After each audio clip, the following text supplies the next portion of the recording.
Yo, peace, y'all. This is the Views from the Seven podcast. This is your guy Spence. I'm joined with my homeboys. Oh man, ain't no, can't put that. Yeah.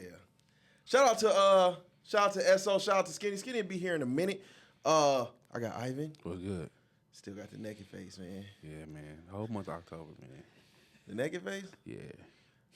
We got to talk about what does a black man have to go through to go full naked face? You ain't going full though. You just took the beard off. Yeah, just took the beard off. This is about my skin health. This ain't got nothing to do with nothing else. Oh, okay. Yeah, dudes. I just want to get my skin. Some of our people, man, go full naked. Don't face. ever go full naked face. Please. It depends though. Like, well, I mean, a lot of it is a career choice. Like, if you're in certain careers, you can't. What career? If you're in law enforcement, I think naked face, like no beard, nothing. I think now they've loosened it up Yeah, a they little loosened bit. it. There's permission now. But for a long time, up until maybe a couple years ago, you couldn't have more than a goatee. This was No. So a goatee, that's acceptable. I'm talking about like full naked face. Yeah, mostly long. Everybody I know that do it is in law enforcement. Yeah, in the military. Military. No mustache? Yep, no mustache. Really? Some have it. Like you can, but Yeah. no, especially doing basic training, they make you go full naked. Basic training, you do gotta go full naked. Pause. Yeah. Yeah, just Nah, you can go full naked that way too. naked. Wow. All right. Okay. Or even like maybe like casino dealers. A lot of times I be thinking like dealers don't have. you be just messing up your beard, so you gotta like. So you start gotta over. shave it all off. Nah, I see a lot of casino dealers. But don't it's have very such training. weird. It's very, very weird. It should take Yeah. some getting used No, to. don't do it. I'm not gonna do it. That's like bottom tier, like black man movie. Yeah, but it's kind of like similarly though. It's kind of like how we look at women in like makeup or like hair. Like No. some people don't have a face to go full naked either. Some niggas need that beard. I put that below like abandon your kids. Like you can abandon your kids and still don't go full Some niggas naked need face. that beard. What? Some niggas need that beard. So it's Oh like man. Some niggas need that beard. No, they Yeah. cut off the Ross. They cut off the Ross. It's a whole nother Then person. they Beard. got the booty chin. Yeah, hey man, Like, listen, them beards be frontals for men. all it's missing is them baby hairs. No, that's true. That's Yeah. really true. Yeah, absolutely. Now my barber get happy sometimes, and he start you start cutting too low, and you start seeing my, you know what I mean? You start seeing my Little cheeks. dimples. Yeah, man. So shout out, man. Just don't do that, please. Wifey in the building. Yeah. Hey, we got a special guest, man. We've been on the road, man. What's up? I've been knowing this brother since probably 2011. Yes. He came in, right? You were in FI. Yes, I was. I actually, because I graduated in 09, but yeah, I was in 5 like from 06 to 09. Like I came in sophomore year. Who was y'all mentor? Who's the? Well, Ricky got elected. Barlow. Ricky Barlow, Barlow was? Oh, okay, Terrence I know Capers, Jason Beasley, Waila, Twink, all of them. Yep. When crazy. when I was in FI, it was Ricky, Natasha, Oh, Tasha too. Yep, Tasha's too. Yeah, she was. Waila. Yep. What's my sister name? Twink. Twink was Twink. around that time. Twink. Yep. Twink was still there? Yeah, Yep. Twink was still there. And, She left like my junior year. Oh, Like that's after my Ricky sister got elected. name. Oh, she hit me up all the time too. She has the lupus, and her kids was hooping. Oh, that's right. Dang. I know you're talking about. I feel bad. I feel terrible. Man, Especially 'cause You got know lupus. who? Twink. Waila. Dang, who else? Man, I'm Autumn. That's There who you it. go. Boom, Yeah. boom, boom. Those are ours. Please rest. Please don't hurt me out. Yeah. So yeah, he came in. I still think that was like one of my greatest fumbles in life, man. And I think it was part of the reason we had won everything that year. Yeah, we did. Yeah. So 2010, that was my first year in it. We smashed the 2010. Yeah, so I graduated 09 and Derek. Wait, you graduated 09? Yeah, I graduated the year before. So the year before we came in second. 2010, but I came back home. Oh, I graduated Yeah. 06. I'm Yeah, tripping. what? I had 04. But I know you 04. talking about 04. Yeah. Yeah, so 04, my senior year. Yeah, senior year. I mean, not my smashed. senior year, my Your junior. sophomore year. Yeah, they I don't know killed. why so I was in the 10th grade. Yeah, We swept everything. they did. Parade, step show, all that, right? The Unity so Step Show. I'm yeah, like, they did. I forget the brotherhood. I won everything already. Ain't no reason for me to come back. And I was kind of done with it after that. That is And I was crazy. I like, would think damn, that would be man. more incentive to want to come back because you already won everything and then want to win everything again. You know, back then, man, the times were different, man. It It was very factual. no, it depended on what you was in it for, though. it was all about this. That's when the step show was like, On 1,000. Like you wasn't in the youth group, we ain't know you, bro. Yeah. Like that was like you talk about the Cabo League, Single Beta Club, Omega Gents, M5s and Divas. yeah. It was like each group 100 deep. Like it was that So serious. we felt like because in my time, Weekly was over. Lawrence Weekly was over like the Kappa, so we felt like they had all the power, right? Yeah. Because he could be making moves. So for us to come in and like do what we did that year, I was like, And man, be we the underdogs. there's nothing there's nothing I can't do no more. It was because of that year, because Jalise joined shortly after. And then that year, y'all, that's why I was like, oh my God, it was so different. Yeah. And I couldn't wait to join. Like at first I thought I wanted to be in the league. And then y'all that year, I remember I was in middle school. And I was like, oh, I can't wait to get to high school. You can't. I can't even fault you for wanting to be in the league though, because the league had it. They did, bro. Like, The but league had then it. not only that, Weekly mentored Barlow. And like half of everyone who, even regardless where they went, Weekly and Bombay mentored them. Absolutely. Yeah. So So for us to come through and do what we did, man, that was yeah. So the next year, I feel like that's when you came, when your class came in. My class came in. I didn't join till like 06 though. So that academic year, I did join. Okay. Like, I didn't join right away. I was a freshman at that point. But yeah, I remember I was around because Jalise, everybody, I was still around everybody. Yeah. Especially everyone who was from Squad Up was in at that time too. So there was that. Yeah, so I checked out, man, and I checked out, man. But 10th grade, man, I didn't know no better. Yeah. I do wonder like what would have come from it, you know. Man, you should have Yeah. stayed, bro. I stayed in it the whole way. See, my thing, man, high school was like, I know we use the word now, but like high school was like toxic back then. So it was like, huh? There was other bad things I could be getting into. You know what I mean? That was supposed to be a bad thing.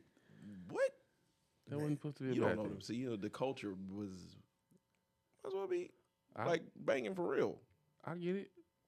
The guys who were, I was an M5, so the guys who were seniors when you were a freshman were freshmen when I was a senior. Okay. So when you don't have to say no names. I know. Yeah. I'm trying to like. I know If what you you're read talking through the about. lines, it was kind of Yeah, I like know what you're talking So yeah, man. But I do. Those were some fun times, man. Those were some real You fun know how times. long it took us to get rid of that image? How long? Man, until so like starting 08, 09 is when there was like, okay, they ain't the game maker no more. Like everyone, like, cause Ricky kicked everyone out pretty much. But that started changing because we started dressing up, we started doing different stuff, and it took a while because they used to refer to us as them game makers all the time. Like I used to hate that. I used to hate it because I was not one. I was Yeah. cool with all of them, but it was like, nah, man, my mom was not having that. Mm-hmm. But the M5s and Divas changed my life, bro. And Absolutely. that's made me the man that I am today. Mm. Yeah. See, we had a visit from the FBI. Like I thought it was like. So I came in. So, like Squad Up again was like one of the cliques that were. It was. You knew of it, but it was growing. Like it wasn't yet what it is. Like I don't know if it's still like big. I know the kids still do it, but I don't know if it was as big as like a 06, 07-ish, right? Yeah, So that when I was coming up, it was still like growing, but there was enough eyes on it to where they had to give, they had to pay us a visit. Like, hey man, Yeah. for safety reasons, and for the parade, I'm like, oh, this is for real now. This is like, That's crazy. What all are right. you talking about? Is that like a dance crew or something? I Dance mean, It's not a dance crew. yeah. It was like it was like a clique that was like growing, and then it just kind of like took over by Wildstorm, and that's a whole nother story. But yeah, we had to. That year was crazy. Man. But I had a lot of fun with it. I really did. And then I checked out, man. But shout out to everybody that was involved, man. I tried to get my son to do it, and he wasn't feeling it. And I was It's like, not the same. It don't have the same It's energy. not even Yeah. around no more right now. The Arcanets is still around. The Arcanettes are around. M5s and Divas pretty much went away after the pandemic. During the pandemic, that's when yeah. Oh, wow. So I was like, cause I was in Phi. Yeah. I went to college, graduated in 2013, came back home because I would come back home during the summers and help. And at that point, by the time I came back from 2013 to 2019, I was an advisor and worked all the way up to executive director. Then my frat brother took over because I started doing King of Jewels more. Okay. And after the pandemic, we still had Empires and Divas, but it pretty much went away. Marvin left, brother Marvin, he's frat. And I actually, that's the crazy part. I actually went all the way, went to college and became Alpha too. So the Empires and Shout Divas, out. what we talking about, Yeah. Probably the was only under one I Alpha know Alpha of. Tone Oh, Incorporated. okay. Yeah. Yep. You're probably the Yeah. only one I know of that actually went through. Because I think about this often. Like alphas in Vegas don't have as much visibility as the other fraternities. They do, but it depends on what you mean. I don't see. I forgot Ricky Barlow was actually an alpha. Alpha, Y'all yeah. just said it because he wasn't an advisor when I was there. We had it was Andre and Twink. Twink, I'm like yeah, that's Twink is right, not Twink. even. Shoot, he was okay. So when Ricky Barlow became our advisor, right? Well, not even became. He was the advisor when I started. He was starting to enter into politics. Yeah. So he was around, but he wasn't around a lot. Because he started it. Him and Daryl E. Green, they both started it. But yeah, when he got around politics, he Yeah. started kind of like So he must have D Green preceded me. D. Green. Okay, We had Dre. By the time I got there, D Green wasn't involved anymore. So it was Dre who was rarely there, and I it know was you're Twink. talking about. Twink's not even Greek affiliated, so it's No, like, she's not. Waila too. Yep. So I don't. That was dope though. I ain't gonna lie to you. Yeah. They held it down. All them nights. Why Waila? She didn't care about if it was raining, if it was hot.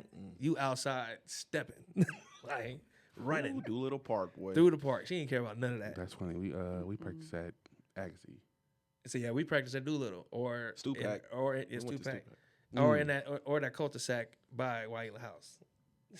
that's Oh, see, that was Oh, before that she said by predated any me. means. Yeah, they was on it. They held it down. Learn They these held it down steps. for real. But I'm interested in shout out to everybody that was messing with the involved in the Greek life back then. Yeah.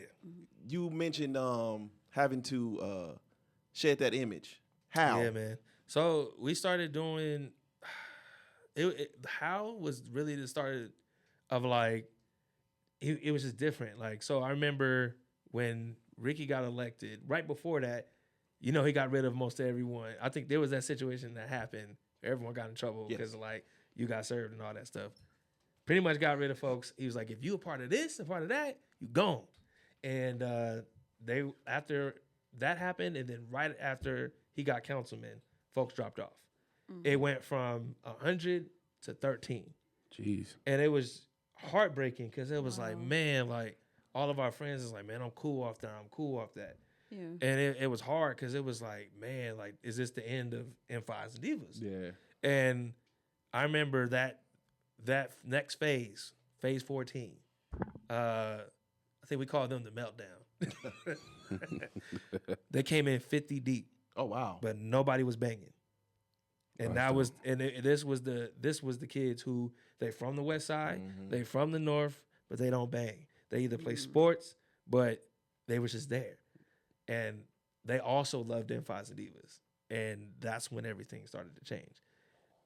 We were presenting ourselves well. We came dressed, suits and ties, everything that wasn't really like traditional M5s and Divas where we got the graffiti joint. Yeah. And like it started changing. Like we still had that edge though, but that was the cool part. We still gave him that edge because FaZe was still FaZe. Like you wasn't escaping FaZe. Y'all remember. You wasn't escaping FaZe, but we still had that edge, but we was a lot more polished now. Okay, I got you. And that's what we wanted to be, those guys like, listen, don't get it twisted. We can still throw hands and we can put a suit on. That's kind of that's what we wanted. And I remember the best feeling I had was senior year, we beat the league. That's all I cared about. Oh, shout out. We beat the league. But the Sigma Beta Club won that year because they had this chair step that was like, yeah, that was fire. They had this chair step they did. The Sigmas gave them. They had an advantage. Yeah, they did. They had They had an adult advantage. That I'm not gonna part. say it on. I'm not gonna say it. No, it's facts. They had to hold it off. No, it's facts because I don't know if you remember, we came up with our own steps. Yes. They gave them a chair step because we saw it. We seen it later. Like, the Sigmas did it. They had an adult advantage. I don't want to slander nobody's name. I'm not gonna say nothing. No. Y'all had the Sigmas had an adult advantage. As- And I'm as- gonna Was leave it the at that. adult participating too? No, no, no, or they the- was just oh, teaching. okay. They was making the steps They was up making the Oh, steps okay, up. they and were teaching it making to it. them. Because back then we had to, like, imagine being 14, 15, 16, 17 years old, Yeah. making up your own routines. And then the advisors is like, you got to polish it up here, do this here. They wasn't giving you those steps because the way the alphas thought was like, y'all not alphas, but we'll make sure Right. you, like the basics, Yeah. we'll Yeah. make sure you knew, but you're not alphas. Right. And that's how it went for years until when I came back and became an advisor. Then the alphas were showing them steps. I was like, Yeah, what? I was about to say that because the Arcanets, same our thing. daughter did that. Yeah, our for daughter was the her president. full, Shout out. Oh, she Yeah, was? she was. So the adults get them steps too. What year? Yeah. What year? That's crazy. 2 years ago. 2023 was her last year, but she went Okay. 9th through. So she must have been at Tulips and all that too with Casina. Had to have been. Yes. No, Yeah. she wasn't in Tulips. She wasn't? started in the no, she wasn't. She started in the 9th grade, so she didn't do like the youth like little Yeah. kids. No, she. Well, no, wasn't. Tulips was because Casina's the Zeta. I know she was over the Arcanets for a little bit. She was. Yeah, yeah, So okay. Casina was over at first for like her first 2 years. Okay, yeah. And then Whitney. Yeah, Whitney took over. Yeah. Okay, Whitney yeah. took yeah. over, to but Whitney. yeah. So I've definitely seen it for sure. Then. Yeah, Okay. oh, absolutely. But okay. yeah, the adults used to make the steps for them, and then That's they would. crazy. So- The Empires and Divas, it was not like that. Wow. Yeah, it wasn't Yeah, like no. that. No, We get to nobody. No, when I was grind. in high school, nobody did that except for the group. I think for me, even though y'all be saying they cheat now, for me when I was in high school, pure stepping, like just pure stepping, I was the betas and everybody else. Yeah, From a pure perspective. that's facts. And we had to go again. Shout out to And they used to step- There's they used to a step reason hard. why. shout out to No, back then they had so shout out some of our legacy members, but shout out, we had to go, it was little. Yeah, little. Little was fire, bro. And Little was one of them ones. It's Was another he? bro. Hell yeah. was Little, lit, bro. Major. Major. That's who it was. Little and Major. Mark with the bro. glasses. Mm-hmm. And then I Little think and Major used to go off, man. Like, good the Lord. Kappas were smooth. It was more so just power with them. Like y'all Yeah. are low key kind of trash, but we understand. But nah, what's going on like there. we got to give shout out to him because Brandon used to go off. Chuck used to go off too. Brandon can step his ass off. Brandon Marshall, he could step his ass off. He could back then for sure. He could, bro. When I seen the Kappas get it, it was like they was always clean. They always had the best gear, Yeah. and it was just kind of like. But y'all here the 'cause Kappas were always fundamentally sound. To me, Yeah, they were. the Kappas always knew this is what you can do, but still get the points. That's facts. You know what I'm saying? They The was Kappas- clean. They knew how to It was win a clean. show. Yes, The Kappas knew how to absolutely. win a show. They knew how to win a show. There you go. That's something the Empires and Divas caught on to after. Because we were always good. If you remember, we were killing, like, no one could see us in stepping, period. But we weren't good at shows until later. Because we got, again, credit to us, we had like the edge. So it was like while the Kappas was like clean, it was just kind of like Yeah, that's true. we had that edge. You know what I'm saying? So we was going out there. But the step show we did, Y'all did the stand up joint. yes. Yes. And we did the Mortal Kombat. Yep. The gents, boy, I thought they had it. Oh, I thought they had it in the They back. were. They came. I was like, ooh. The fact that we can remember these shows 20 plus years. Oh man, I had a tape. Right. I had a tape, and I don't know. I had moved. but I don't know what happened. Waila had the tape, and I remember she showed us, and I was like, I remember the show. I was a kid, just like, yo, amazed. They don't perform like this no more, though. Unfortunately. That's crazy. But hey man, we got our brother Sean Tory in the building. Thank man. you. We went on a whole. We went a whole nother conversation. Skinny, what up, man? What's going on? I'm gonna let you run down your accomplishments and achievements because it's a lot, man. And I kind of felt like I was a peasant, like reading this. Like, damn, what I do in life, man? Who you talking about, Slim? You, Oh, shoot, my bad. yeah, you got a lot going on, man. Man, I mean. Oh, before you get into that, Yeah, shout yeah. out. I want to shout out because you work with a great friend of mine and a Yeah. great friend of the show, Nikki. Nikki. Nikki Yeah. Bowers. That's my Yeah. girl, man. That's my girl. Oh, shout out to the fans. Yeah, For sure. she's been supporting us since damn near day Day one. Yes, Hey, he listen, is. Nikki, when I tell you coming over to local government, she looked out for your boy. I'll tell you that for sure. So huge shout out to Nikki. That's my girl, man. But yeah, man, go ahead and run down who you are, what you do, what you've accomplished. To be honest with you, I'll start first. God is amazing. There's that.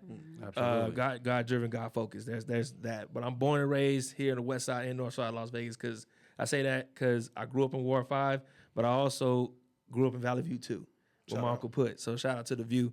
I went Where's to Ward 5? Ward 5. That's the West Side, That's the West Side. historic West Side. Yeah, you just called it Yeah. Ward 5, though. I mean, Where's that? Yeah, Like you running for office. Nah, definitely not. Louisiana around this. No. I will say this publicly, Sean. God wouldn't. Nah, it's not in my plans. But if it is, no, I'm not attracted to that. So no.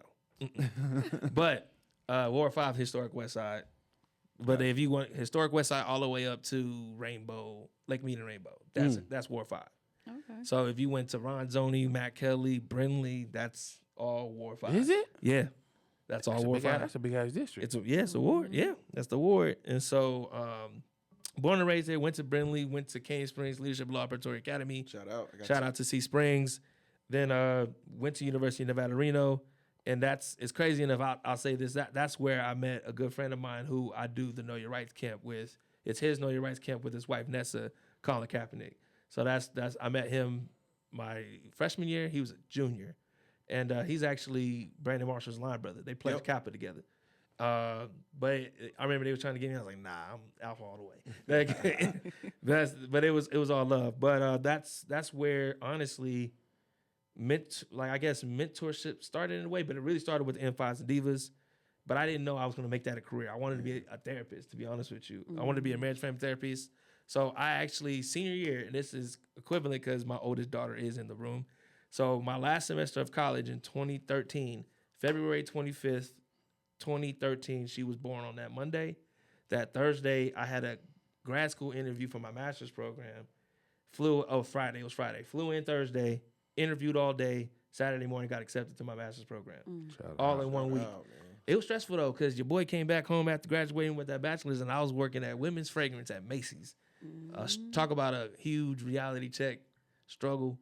But before all that too, I skipped over some stuff. But me and my mom's, we was growing up, we was homeless for a little while after my parents split.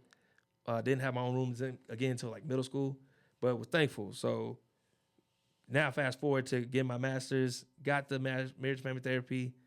Wasn't for me. I didn't like the business side of it, if that makes sense. Yes. Because I would admit, because at first I thought I was gonna do couples, but then I got good at actually giving kids therapy, youth therapy, and it would suck because I would do all this work with this kid, and then I would have to cut services. And that would suck because then this kid's like, man, that's another adult who came in my life and can't be. And that's the part of therapy that I didn't like. Not necessarily, I understand why. It's a safety reason. It's all those things. But then I was like, with mentoring, I can still have a connection. They can graduate high school, go whatever. And if they wanted to reach back out, they could. So that's why, instead of, there's some other reasons too why I didn't do marriage family therapy. But after that, decided not to become a therapist officially. Did not get licensed. Was working at Nevada Partners. But was also mentoring these kids through Alpha Men, Divas, and Tomorrow. I was an advisor still. And it's crazy, mentoring is what led me to all this other stuff. I was mentoring, what got me into Nevada Partners is because the CEO of Nevada Partners, she was a diva, her daughter was a diva. And that's why he's like, yo, you looking for a job? Got the job there. I was mentoring some kids, young kids of mine who their mom was working at CSN. She was like, yo, do you want a job in higher ed? I was like, I think about it. Got the job at CSN. So what I'm saying is like mentoring led me to advance in my career, even to now we're in local government.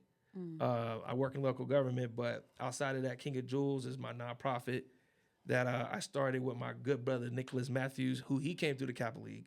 He's a member of Kappa Alpha Psi Fraternity Incorporated. We started that in 2016. We were like 25 years old when we started that. And that was geared towards specifically just young men, because the one part that I do miss about the M5s and Divas was those kids who came from Spring Mountain, those kids who came from Caliente. No one wanted those kids in their youth groups anymore. I remember M5s, we would take all those kids that they didn't want.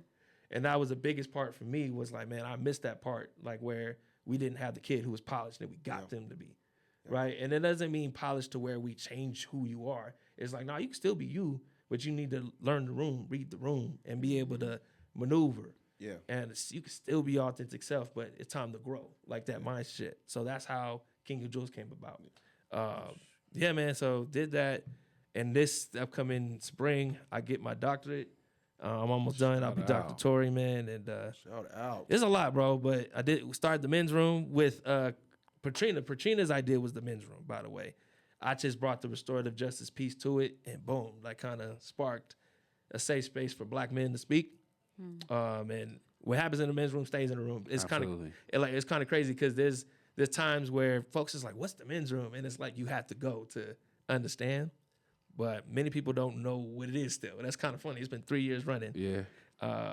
But yeah, that's all the stuff that I do. Like mentoring youth is it. I knew that at 18, that's what I was supposed to do. I didn't know I can get paid to do it, but I do. Shout So out, man. Wow. that's it. I hope that's everything. But Yeah. that's the most. But the most part I'm proud of is that I'm a father. I'm a husband. I'm a father of 3 girls, man. But I mentor young men. That's it, man. That's it. So for that's a me. lot. Yeah. That's it, bro. Where do you have the time?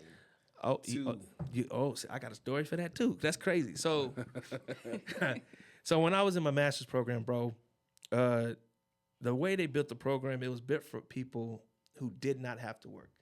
Unfortunately for me, I had to work.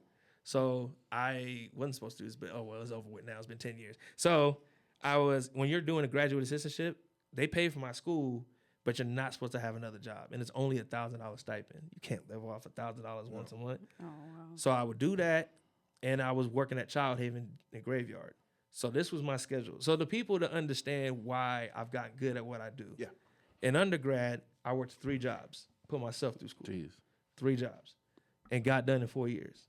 Jeez. So that's the start. Then in my master's program, this was my schedule, just to give you a perspective.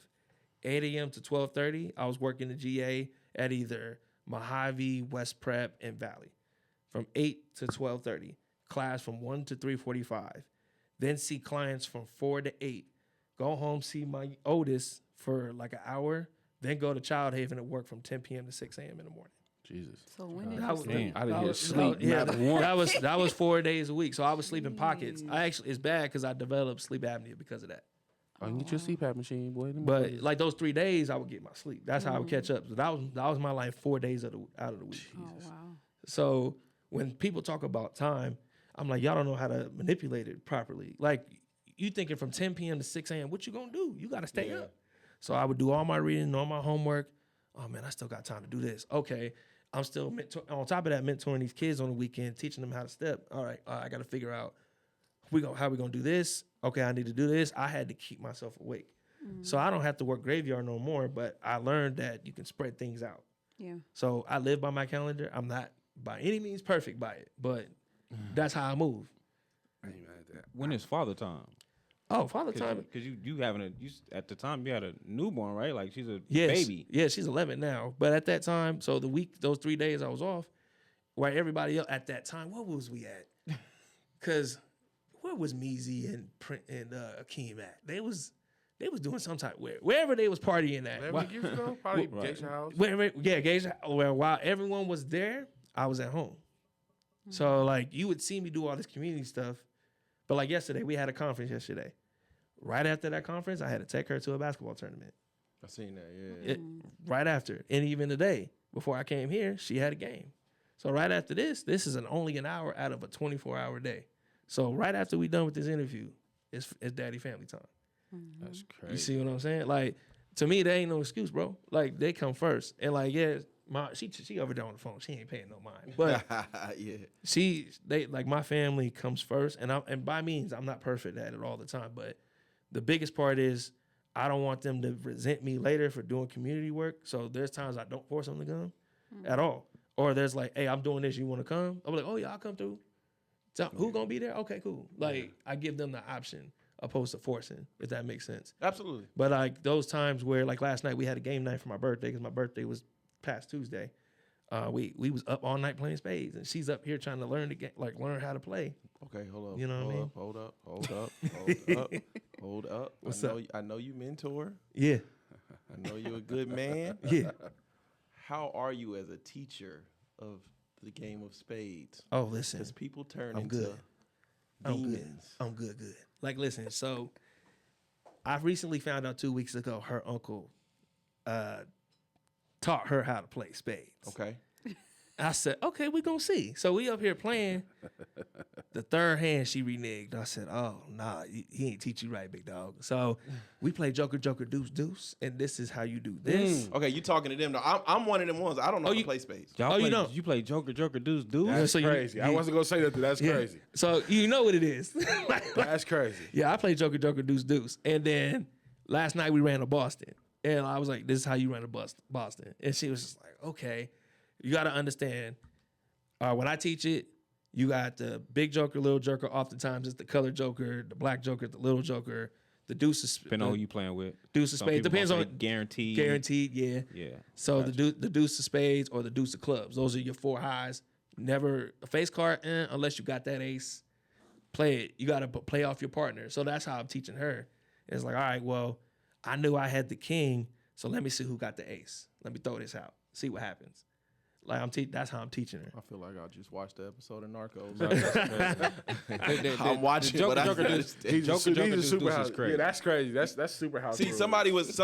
somebody was teaching me. A nice young lady was teaching me. I was drunk though, so a nice young lady was teaching me, and I was Can't killing. learn when you grown. And I was killing, right?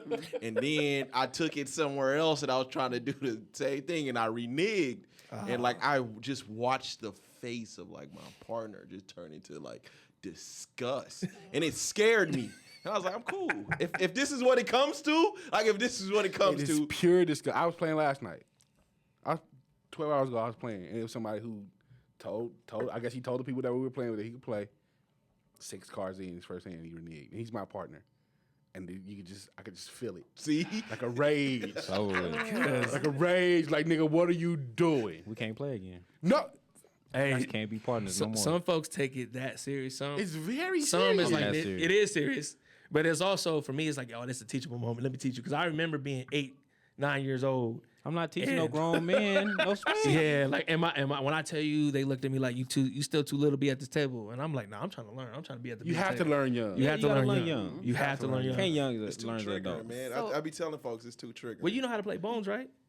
No. I do know how I do know how to play dominoes. The problem is I grew up with both my parents not only going at it with each other playing dominoes, but going at other people. And it's kind of like, I don't need this type of energy Too in my life. violent. No. But bro, you know what's crazy? My dad, maybe this is the military in him. He taught. That's how I learned my 5s and 10s, bro. Playing bones. That makes sense. That's how I learned my 5s and 10s. That makes sense. And like I was like, I had to be quick with it. He was like, nope, boom, like, you moving too slow. That's how he taught me my 5s and 10s, and I was always good at it. Oh boy, 'Cause playing of with them old folks, you don't call your points, they gonna throw that They gonna number throw out it- there so fast. You like, Yep. Especially the ones that take your points from you. oh my Nigga, god, how you gonna take some I played? Like, oh yeah, you ain't call that 10? 25.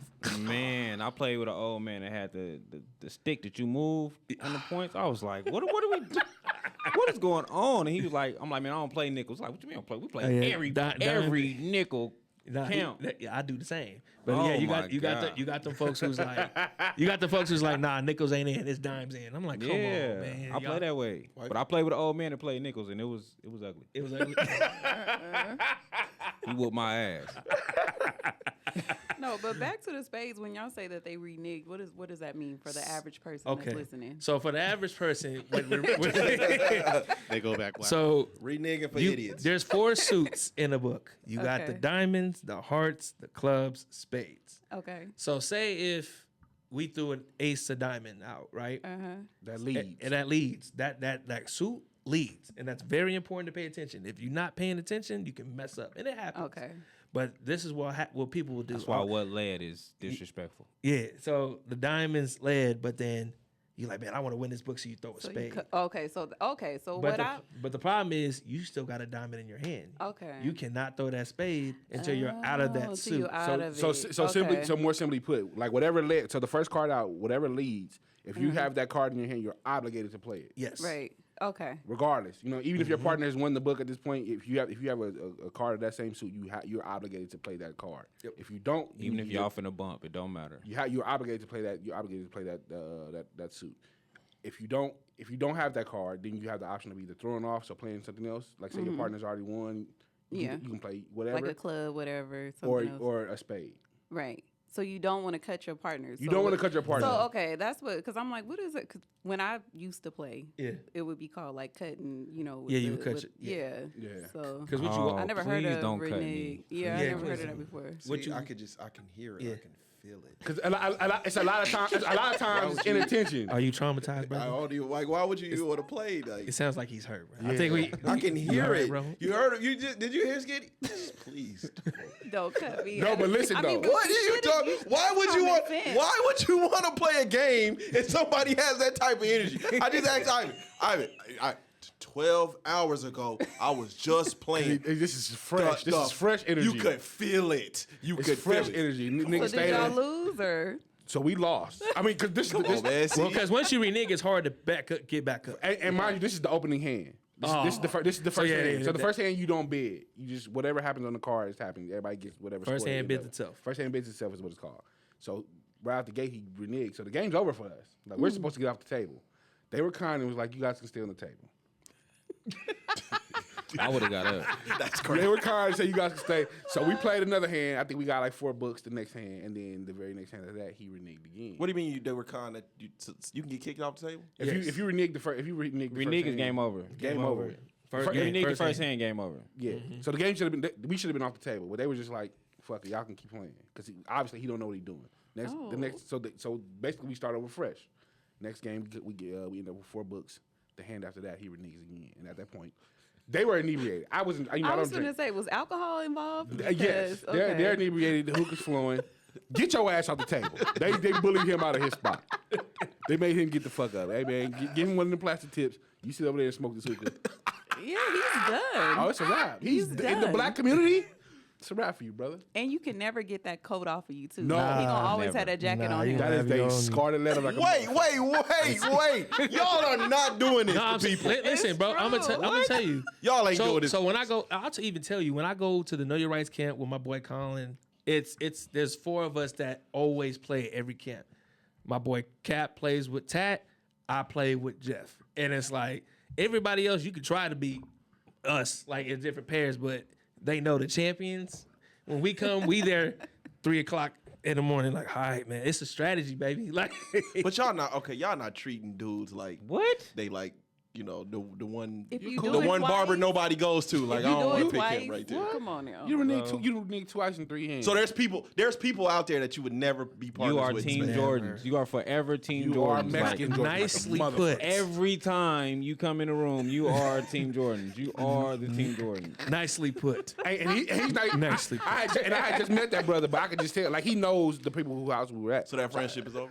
The friendship for ain't me. over. The friendship's not over, but I just know But he can't be your partner. they'll never let him sit down at the table again. It's just like the Dub Zeros. It's like, okay, once in a great while, It's over. we'll give you an appreciation. His spades career is over with. That's crazy. In one that's night, crazy. See, 2 games. 3 hands. That's all it took. That nigga got it. I'm it. cool, man. Just keep, Yeah, but you've never stick to you've Uno. never felt the thrill of victory. Like when you beat somebody, oh my God. And you keep beating them. Oh my God. I've Don't seen run a that Boston. Don't run a happen, Boston. Yeah. Don't run a Boston on Yeah, nobody. Don't run Spades. every time that team come in, you know they whoop your ass. Like you mad every time they walk through the door. Like that shit different. Spades and dominoes is different. That's like being on the domino table and you the nigga that's always feeding the points. Like, fam, you can't sit down here. I make sure I sit behind you. Nah, I need to switch seats. Oh God, if somebody say I'm real sitting talk. behind him, Real talk. you can't sit down. You know he food. Go ahead, get up, bro. I know what this finna be. They finna eat off you all night. all night long, dog. That's crazy, that man. participation trophy. huh? Yeah. The nigga that 10 and then 15, 20, like, fam, get up. 'Cause It always start with you. it always start with you. You always start the money. And you don't win. That's the bad part. Like, you called your little 10 points and everybody scored. Come on, man. You gotta get up. It's a strategy too. A lot of people don't get the strategy part of it. You just, you're mad. They just be playing. Yeah. You gotta, you gotta Yeah. understand the I'm strategy. okay. You have to. I stick to Uno. Nah, man, that's chess for the I stick that's to- chess for the black I stick community, to man. Uno Spades. and That's facts. and Jenga. And You don't You want to don't- go back because you got your scarlet That's letter? because you don't know how it feel when you know y'all only had 5, but y'all pulled off 8 because somebody like you don't know how shit like that feel. When you set somebody and you know you wasn't supposed to set them, like once you get them feelings, you'll be like, yeah, When I that can do queen, this. when that queen walking, it wasn't supposed to. You like, that's a bad bitch. Hey. My God, the feeling is Oh amazing. my It's a God. bad bitch right there. Yo, he ain't When I lying. hit you with the queen A split and you had the king and you could have jumped on that queen. You ain't jump on it. Oh, you didn't jump on it? Yeah, see, I don't want to play anything that feeds off this type of energy. Y'all are y'all three different, but do you y'all feel the different people in positivity here. now? You know I'm what I mean? listening to y'all. Y'all done turned into different fucking people. You heard the negativity at first, but do you feel the synergy, man? You cannot duplicate. I'm okay. I'm okay. That is. You Which said is weird because you're so competitive. Like I would think, and you love like things that you know Nigga that you told me really have to Uno. He think. said If he got into it and he became like a decent he's player, such a competitive I can- person. I can and see he's- him. and he's a student of everything that he. I can see that him, he, yeah. you know, gets involved in. So it's Right. weird your to hear ass him up say and you that. just- Yeah. I guarantee God. he gonna Like, do- what's your Uno rules? He go, You a yeah, Uno I'm player? waiting for that. What's your Uno He the rules? one who dropped the +4 2 times on you. +4. Are you a stacker? +4. Yeah, are you a stacker? You a stacker, bro. hell yeah. What?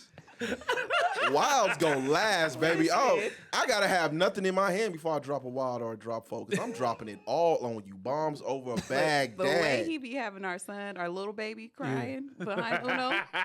That's it. No mercy. There's- No mercy for that- anybody. I'm not mad at it though, because there's no greater feeling than a nigga calling Uno and you know you got that +4. You waiting. You waiting. Oh, boy. I'm waiting for you. About it.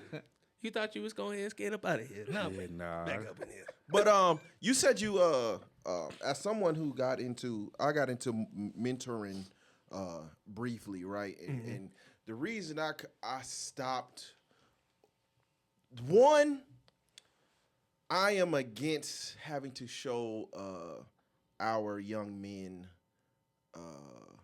the worst of possibilities for something to go through their mind, right? So like when you talk about mentoring and young men, the first thing we think of is like taking them to the jails. Oh, hell no. straight. I don't like that. Things scared like straight. that. I don't like doing none of that, bro. I'm I don't like doing none Just of that. what it does to the psyche, you know what I'm saying? Yeah. Bringing it's just that I'm against that. And then there's levels to it. You know, you have those where you are mentoring to become like young men and you giving them life tools, and then you are mentoring those that have nothing. Yeah. Two different levels, and that shit is tough. I couldn't do it. I couldn't do it. I think, well, I know, I get that because the kids that I get a chance to mentor, everyone is different. Part of what helps is that I have life experience, not having nothing. Yeah. There's one thing that is common that I do. I give love to everybody that I mentor.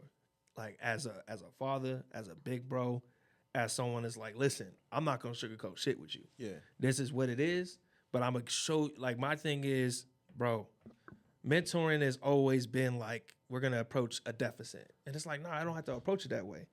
We can really make this youth-centric, and this is what I'm writing my doctorate on, is it's a critical mentoring lens, which is taken, and this is getting all academic, but I'm gonna talk it. So critical is it's looking at mentorship in a critical race theory way. So critical race theory is not running away from racism, actually talking about what it is, and also showing you in the world, hey, these are the discrepancies that's happened. Just so you know, it's not making you hate people who are racist towards you. It's making you aware of what it is. Now, how do you respond, right? But then also it's a youth-centric approach, which means me as a mentor, I can guide you to where you need to be, but you're right here on the driver's seat with me. I'm not gonna be the one to drive it by myself. Yeah. Because I'm trying to make you the best you. Yeah. You know what I'm saying? That's oftentimes where people go wrong, is we're trying to mentor kids to what we think they should be. Absolutely. Opposed to what they want them to be. And sometimes, yeah, they're lost, and that's okay. But the first thing I always ask kids, I don't ask kids what they want to be. I don't do that. I haven't done that in years. I ask them, what do you want to change? And like that, I leave it as broad as that. He be like, what you mean change? I was like, what do you want to change? What are you passionate about, bro? What are you tired of? What do you want to change? And then they'll go off on a tangent. And I'm like, well, bro, there's your answer. Like, we can figure out where to go from here, but you gotta be sure of yourself, and you gotta understand what your purpose is. And it's gonna take you time, because even I'm 34 and I'm still, like, I know mentoring is my thing. I know that's what God wanted me to do, but I'm still figuring out the end all why, because it's not just one set. Yeah. you can be versatile. And that's the biggest thing about mentoring that I show them. But I don't sugarcoat none of that. I don't have to take you to a jail to tell you that's the stupid, like, don't make these certain decisions to get that direction. And that jail's Go that not way. sexy. I don't gotta take you there to show. I don't got to take you there to show you, like, hey, bro, this ain't it. But sometimes the kids don't need to see that either. They don't, though. You know what I'm saying? Like we don't have to subject them to like traumatic experiences for them to understand how serious life is and how serious life can get. Yeah. You don't even have to. And I think those are our issues that we're setting upon those that are younger than us, the youth, as we call it. I'm 100% against that. But again, that's only one level. Mm-hmm. Talking to, I think what breaks my heart. I'm sorry if y'all watching this video, my eyes may get swollen in a minute. My allergies are on 10 right now. But what kind of breaks my heart when I was doing it was the fact that you're sitting down with a kid that doesn't have anything. Yeah. There is no hope. There is no love. It's just you watching a young person that hasn't experienced life yet just survive or just surviving. They don't care about nothing because they don't want nothing. They don't need nothing because they don't have nothing, right? And you're just sitting there and you're just watching them be silent. How often in this field do you run across kids with no hope? Where you like they don't? Depends on where you go. That's why when he brought up like a child haven or something like that, you can go on the project right now and find a bunch of kids they're just there. You know what I'm saying? They're seeds. They're income checks, if you want to be honest with you. That's what there is nothing there. It's just, you know what I'm saying? They're just little beings running around. But then you sit there and they just be like. Sometimes there's a lot of mentors, right? Sometimes the message isn't going to be coming from you. Mm-hmm. It may come from somebody else. It's a fact. You know what I'm saying? Like there's kids that I've come across where I said something to them and they were like, "No, I appreciate you, brother Sean, but that ain't." I'll tell you this. I remember I used to go up to Spring Mountain Youth Camp, and all of them rocked with me. They was all, "Man, brother Sean, you cool, bro." But I ain't gonna lie to you. As soon as I get home, I'm gonna flip this WEX check. So WEX check is a work experience, and we used to. You can work in forestry or you can work in the kitchen. And we would teach like, hey kids, you can do this with your money, you can do that. And some of them like, I'm gonna help moms, I'm gonna give moms this check, but I'm gonna do this, I'm gonna do that. I literally had a kid dead in my face say, hey bro, I appreciate you. You gave me a lot of gems, but I'm gonna go home and flip this as soon as I'm out. Dead in my face. And that was a hard pill to swallow because I had to let go of that superheroism complex. Of thinking that I can save every kid. White Knight. And that's why I don't even think about it. There's because no matter what we do, certain things are not on us. That's a fact. You know, no matter what you do. But guess what? Every kid I encounter, I'm gonna make sure I give you that love, that transparency, and like this is what it is. This is where you headed. Because at the end of the day, they still have to make that decision. Yep. And that's why when it comes to mentoring and the mentee, y'all are both at the driving wheel. Mm-hmm. If you let go of the driving wheel, well, part of this, the only reason why we're driving successful is because we're both at it, not just me at the mentor. Does that make sense? Absolutely. So, yeah, that's just my response to you as far as like the ones who feel empty. Like I've had kids who felt super empty, no hope, none of that, and complete 180 change. Yeah. Because they seen something we exposed them to, and I'm like, oh damn, like okay, it's gonna take time, but I want that. Yeah, like like I said when I was doing it, man, there is nothing, more makes you like happy and joyful than like breaking through a kid, right? Like I'm not a therapist, but like you would get kids that you would get some kids that like all you got to do is like plant seeds. You plant little seeds and you let them experience, right? And then the seeds that you have planted will start to blossom a little bit, and then they'll get thoughts in their mind, options. Yeah. And then they come back to you, and then that's how you that's the mentor and mentee relationship, right? You just plant seeds as they experience these seeds blossom, and then y'all come back and the conversations evolve. And then you got those where, like, again, you guys are just sitting there, and he's quiet, and he'd be quiet for 3, 4, 5 sessions, just mentoring sessions where we just in there trying to kick it, and they just be like, and then finally they're just a word. It don't matter what it is. It could be high. You'd be like, damn, here we go. And you steady working it, and you steady working it. But again, like he said, with the savior complex that you can have, the savior complex that you can have is everything can be going great in that room, and then when they step back outside, they go back to reality, and it's like you're redoing it all over again. Yep.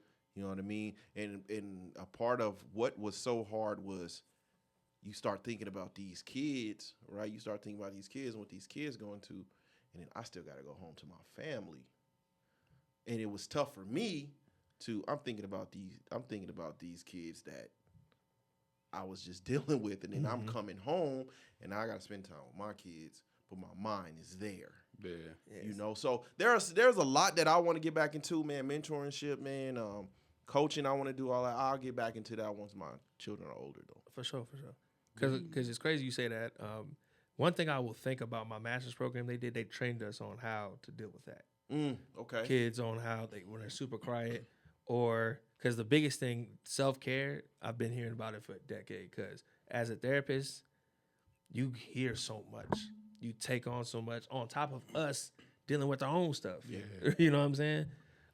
So self-care is very important. And that's when I'm listening to you, I'm like, oh, yeah, you got to learn you got to figure out how to dump that before you get to the wife and kids. And oftentimes there's certain things that happen that will never leave.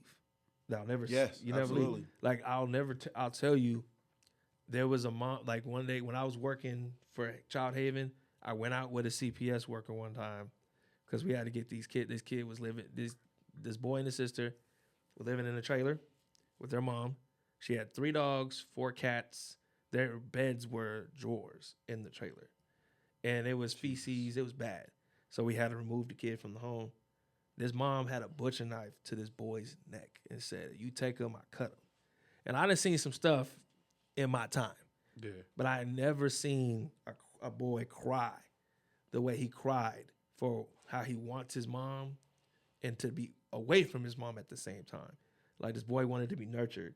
And when we convinced her to finally let him go, she came to us, they took her away, and we had to take him to Child Haven. That was one of the hardest things I ever had to encounter. Yeah. You know what I'm saying? And I haven't seen that boy since, but I'll never forget his name. I can't say his name because of the record, but I'll never forget that dude. It hurts because that was almost 12 years ago. So how do you, dealing with things like that, how do you go home and like shake it, kind of leave work where it's at? I've gotten better at it because prayer is big for me. Meditation is big for me. But one of the main things that I do, I like going to art galleries, bro. Me and my wife, we anytime we go to an art gallery. That's kind of like our thing. Here? Not just here. Like there's some art galleries here though. That's dope. But when we travel. Okay. When we travel, yeah. So I get into those things. I read like mythology books. I read poems. Those are the things like that get my mind away. Yeah. Or I'm looking at this one trying to talk to my kids or just enjoying my time with my kids. That's really how I'm able to like, all right, let me just focus on them. Focus on something else. I'm glad you said that though, because I do that a lot. Yeah. Reading, right? I got to get back into like the books, but like I read a lot on my phone. And my wife here don't be understanding that sometimes. Sometimes not about the reading sometimes on just the phone. reading is like a release. Mm-hmm. You know what I'm saying? It's like a release. Because when I come home, I want to be in silence a little bit. Yeah. And then you read. You hide in the do these bathroom, I things. do. Damn, nigga, you still doing? Hey, my bad. I just got cut up. I ain't gonna lie to you. I definitely be in the bathroom. Like I'm just reading, and the biggest thing I'm reading now is The Alchemist. See, I think I have it, but I don't think I've ever read it. I got to get back into reading, man. See, I grew up having to read, so it's something I picked up on every day. My grandma made me read the Bible in the newspaper every day. Yeah. Without. No, you too, Pop. Literally. Come on, man. Hey, that Even as a crack feed. Yeah, I had to read the Bible in the newspaper every day, man. I'm hopeless.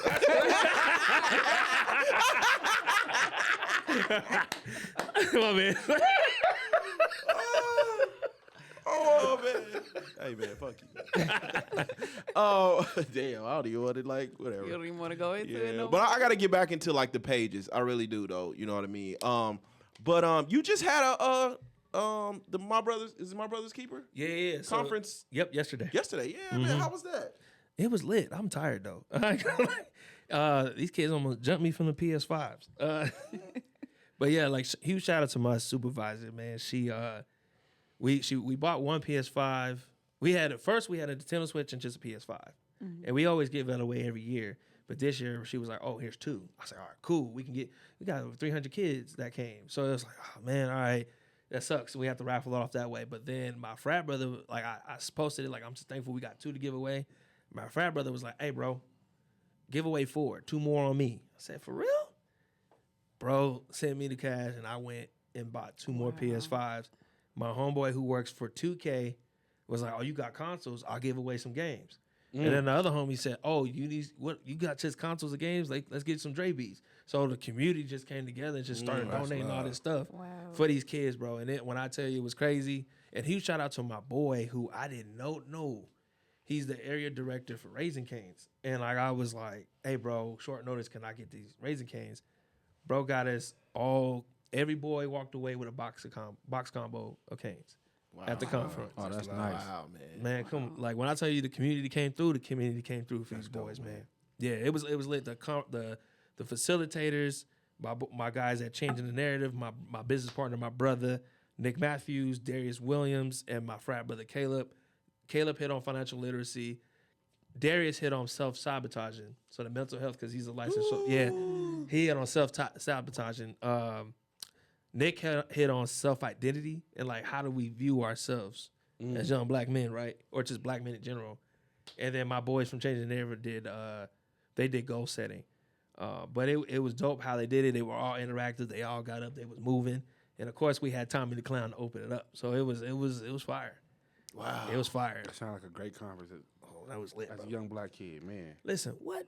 Imagine getting Tommy the Clown 20 years to go out of conference. It'd have been crazy, especially during the 2000s. Oh, Rise was up. It's crazy how popular he favorite still documentary. He is. still is, bro. I hated that nigga in Rise. Like I wanted the Crumpers. You wanted the Crumpers I to wanted the win? Crumpers to win so bad.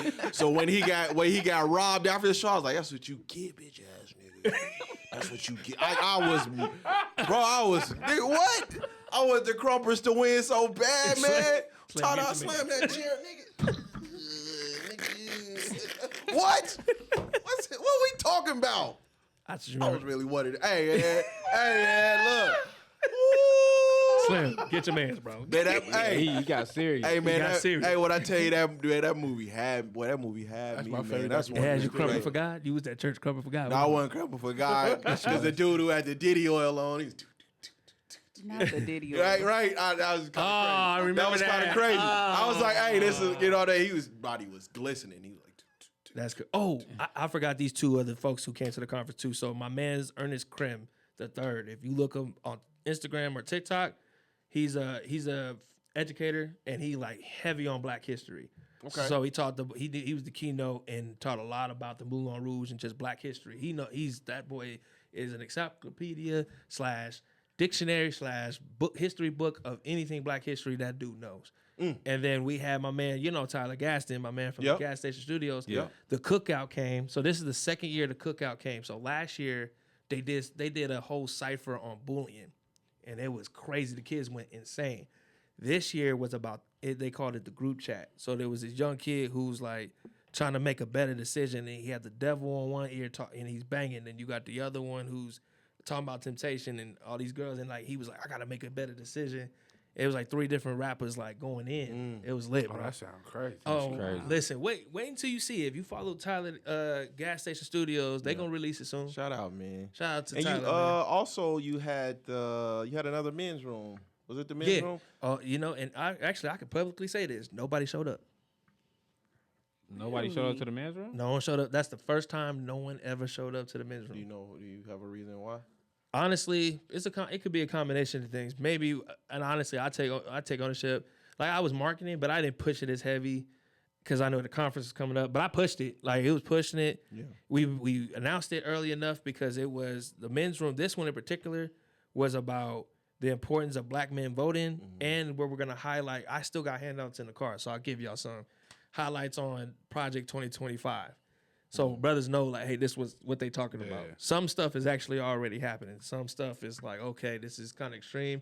Or it just depends on who's in position to make these things happen. It's like, oh no, this is bad. A lot of it is like anti-black in that joint, but no one showed up, and it was like, okay, that was a harsh reality check of like, okay, maybe we need to figure out. Maybe it was a location. Maybe it was just bad timing. There was a couple other events going on too. But I honestly, I'll take that one to the chin. I think that we could have done better at marketing and stuff. Yeah, it was on the past 10th. week. I didn't see. It was on the I didn't see any advertising for it. Yeah, we pushed it. So, I want to say I would, at this point in time in life, I'm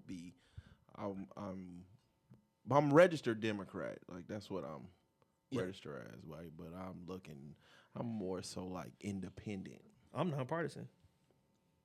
So do you vote in local elections? I voted everything. But the problem is, which is why I'm big on Yes on 3. Yes on 3 allows cats like us who are independent, nonpartisan, we can vote during the primaries. Yeah. Like, we still vote, but we can't vote for the main folks that you want to. You know, that's the part that sucks for nonpartisan. But the crazy part is I still vote Democrat most of the time anyway. So it's like. So I think one of the things that are alarming, right? Because before we even get to the presidential election, I know North Las Vegas is growing. Yes. I'm in North Las Vegas, right? North Las Vegas is growing, and it's growing a lot. And I want to say less than 3,500 people It did. turned out to vote for the. Yeah. Yep. That was kind of. It was low. You could say it's nearly. Like How a many record people low. in North Las Vegas? There could be about 40,000. Yeah. Think so? I think 40,000 people? Yeah, it was 40,000 people and only 3,500 people went to vote. It's got to be more than 40,000 people in North Las Vegas. No, Okay, North Las Vegas. what is That's a considered? big number. What is considered? How far does North Las Vegas go now? If you know. It goes all the Owens way until 215. that's all. From North Owens to 215. No, yeah, from Owens to 215, Low C, Pecos. It goes there. Then there's North Las Vegas. and then there's a cutoff before Aliante. Like, Okay. right More there. than 40,000 people. You think Yes. it's more than 40,000? It's around there. Las Vegas population at last was counted at 2.9 million. Yeah. You telling me it's only 40,000 of these people live in North Las Vegas? I You know forgot. what? I forgot the exact number, but I remember at the time because I was getting the numbers because they wanted me to say something Okay. for folks, and Okay. it was like out of this many black people, only this amount of black people voted. So I think it was 40,000 black folks. In 40,000 North black folks, Yes. maybe, yes. 40. That's what I remember right now. So it was 40,000 black people in North Las Vegas, and Ooh, only now that 3,500 of them at the time when I posted. We were all posting it. It was like the president in NAACP. Huge shout out to Frat Quitton and Aisha Goins, who's the VP. They were pushing it to all the community leaders, like, "Hey, let people know they need to vote. They're not voting." Out of 40,000, only 3,500 voted See, at that time. In my opinion, right? In my opinion, you got to really, really, really, really, really, really love politics to get involved in the local level. I know the local level is the most important, right? Yes. But I'm going to equate this to sports, right? So the local politicians are similar to like college football players, if that's the equivalent to it, right? Where they have an important position, but you don't really know who they are. And then as they go up the political ladder, you start to key in on them, right? But by the time they're there, well, say they make it to, say, president, what I don't even know if you want to say the governor, but the president, the policies and what they stand for are already set in stone. So while you should have been paying attention to them on a local level, you started paying attention to them when they're trying to run for like president, where everything is already set in stone. They are already a politician, right? And I think that's where we are locally. Is like a lot of us just don't care. I think people don't care because they're not educated. That's what you think it is? Yeah, because there's people now, before I was always a little bit into politics. I was friends with a lot of. I'm still friends with a lot of them. Yeah, that's the reason I don't get into local politics because you start. Yeah, it's a dirty game. It's a dirty game, but you do not start realizing how many people are associated with said politicians. It's a small world locally. It is small. It's a very small world locally. But I think it's a like I remember when not Trayvon Martin, but Mike Brown was murdered. Yes. When Mike Brown was murdered, the frat. So what we did is we got the little constitutional books, and we handed out. It had the Bill of Rights. It had the amendments, everything. And there were people who didn't even know their Bill of Rights. They didn't know the First Amendment, Second Amendment, Third. They don't even know. There was this, and this is just people who are grown. Yes.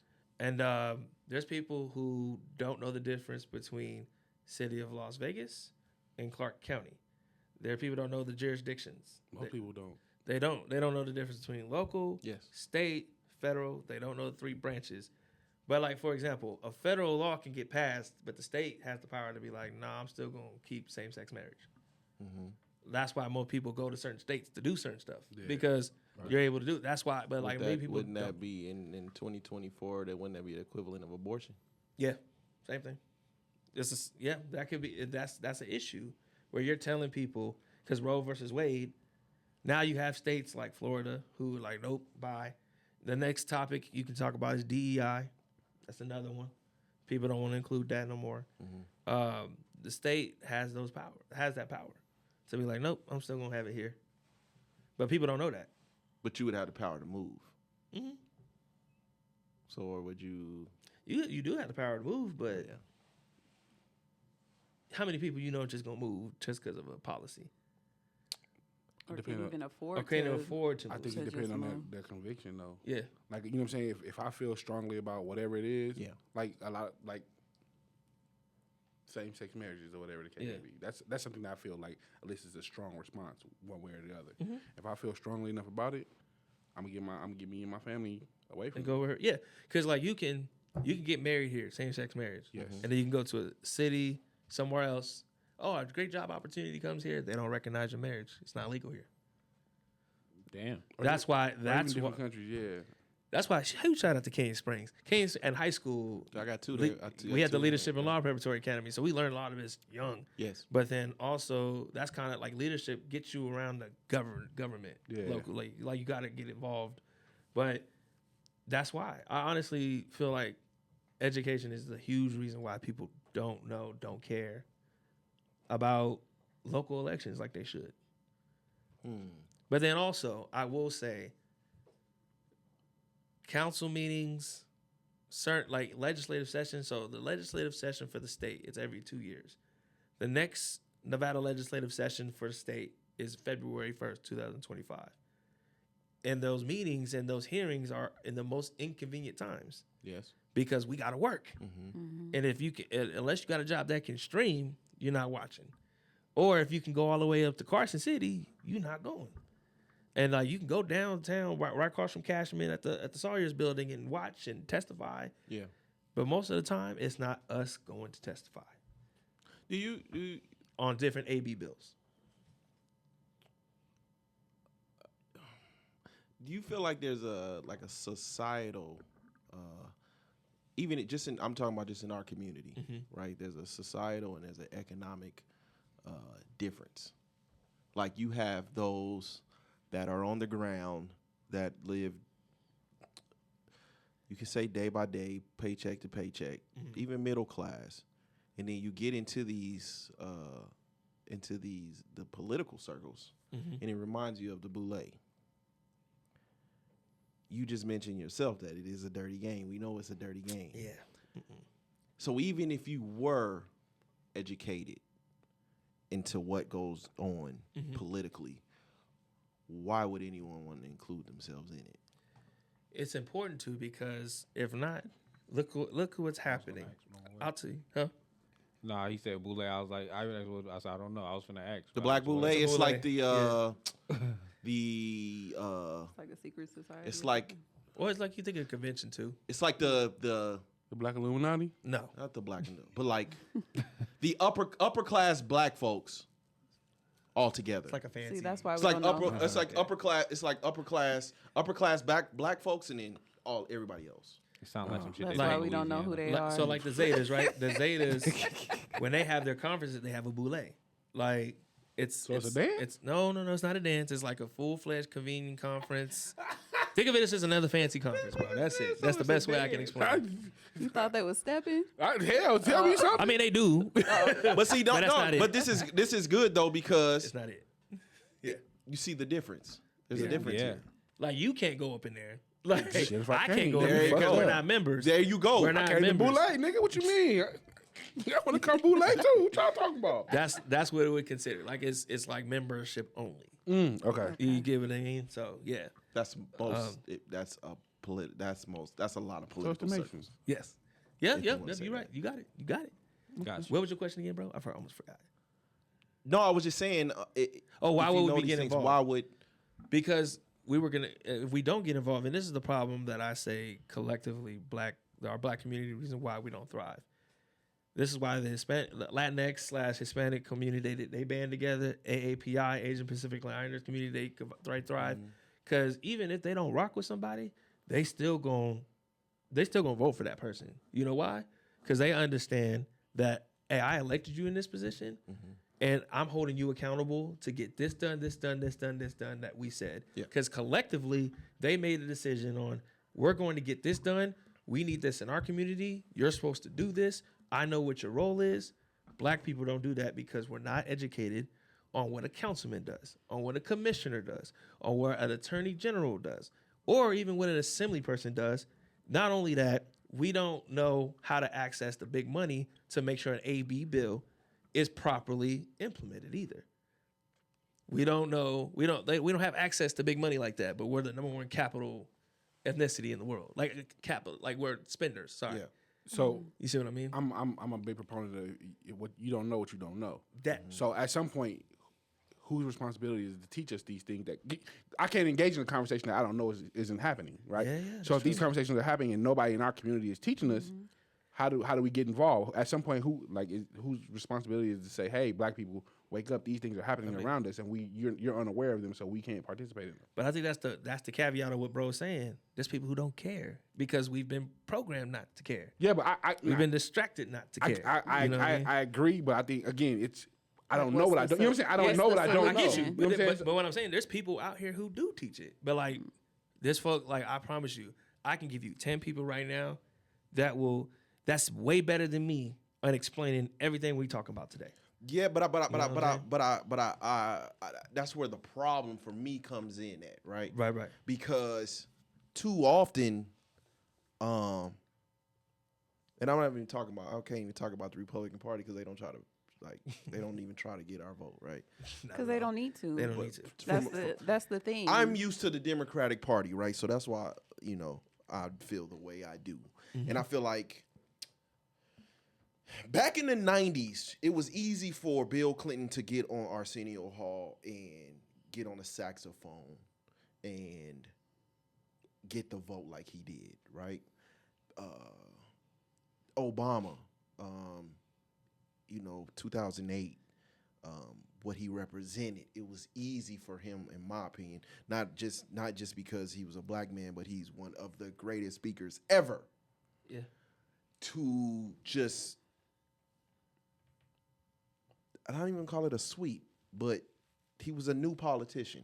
He gave one speech at a Democratic convention, and that turned, in my opinion, it was no looking back. He was going to be the president, right? But that was the first time we were exposed to him. Yes. Yeah. Like folks who are not from Chicago. But what I'm saying is, it's semantics and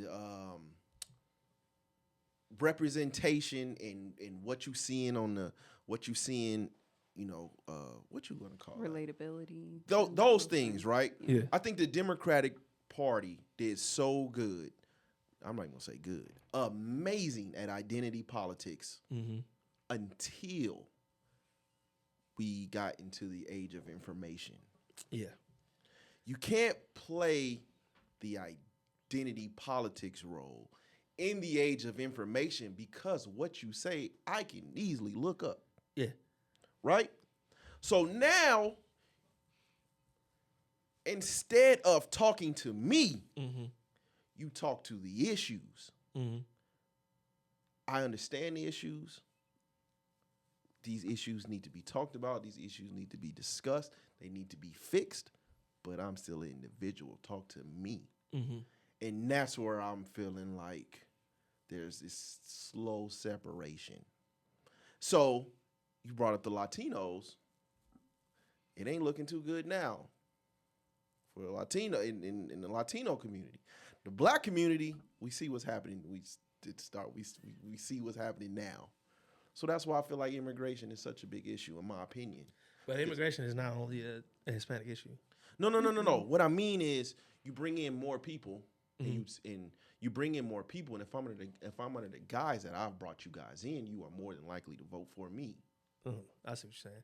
But that's not only. That's not only. I'll still say, because what's advertised too, we got to be mindful.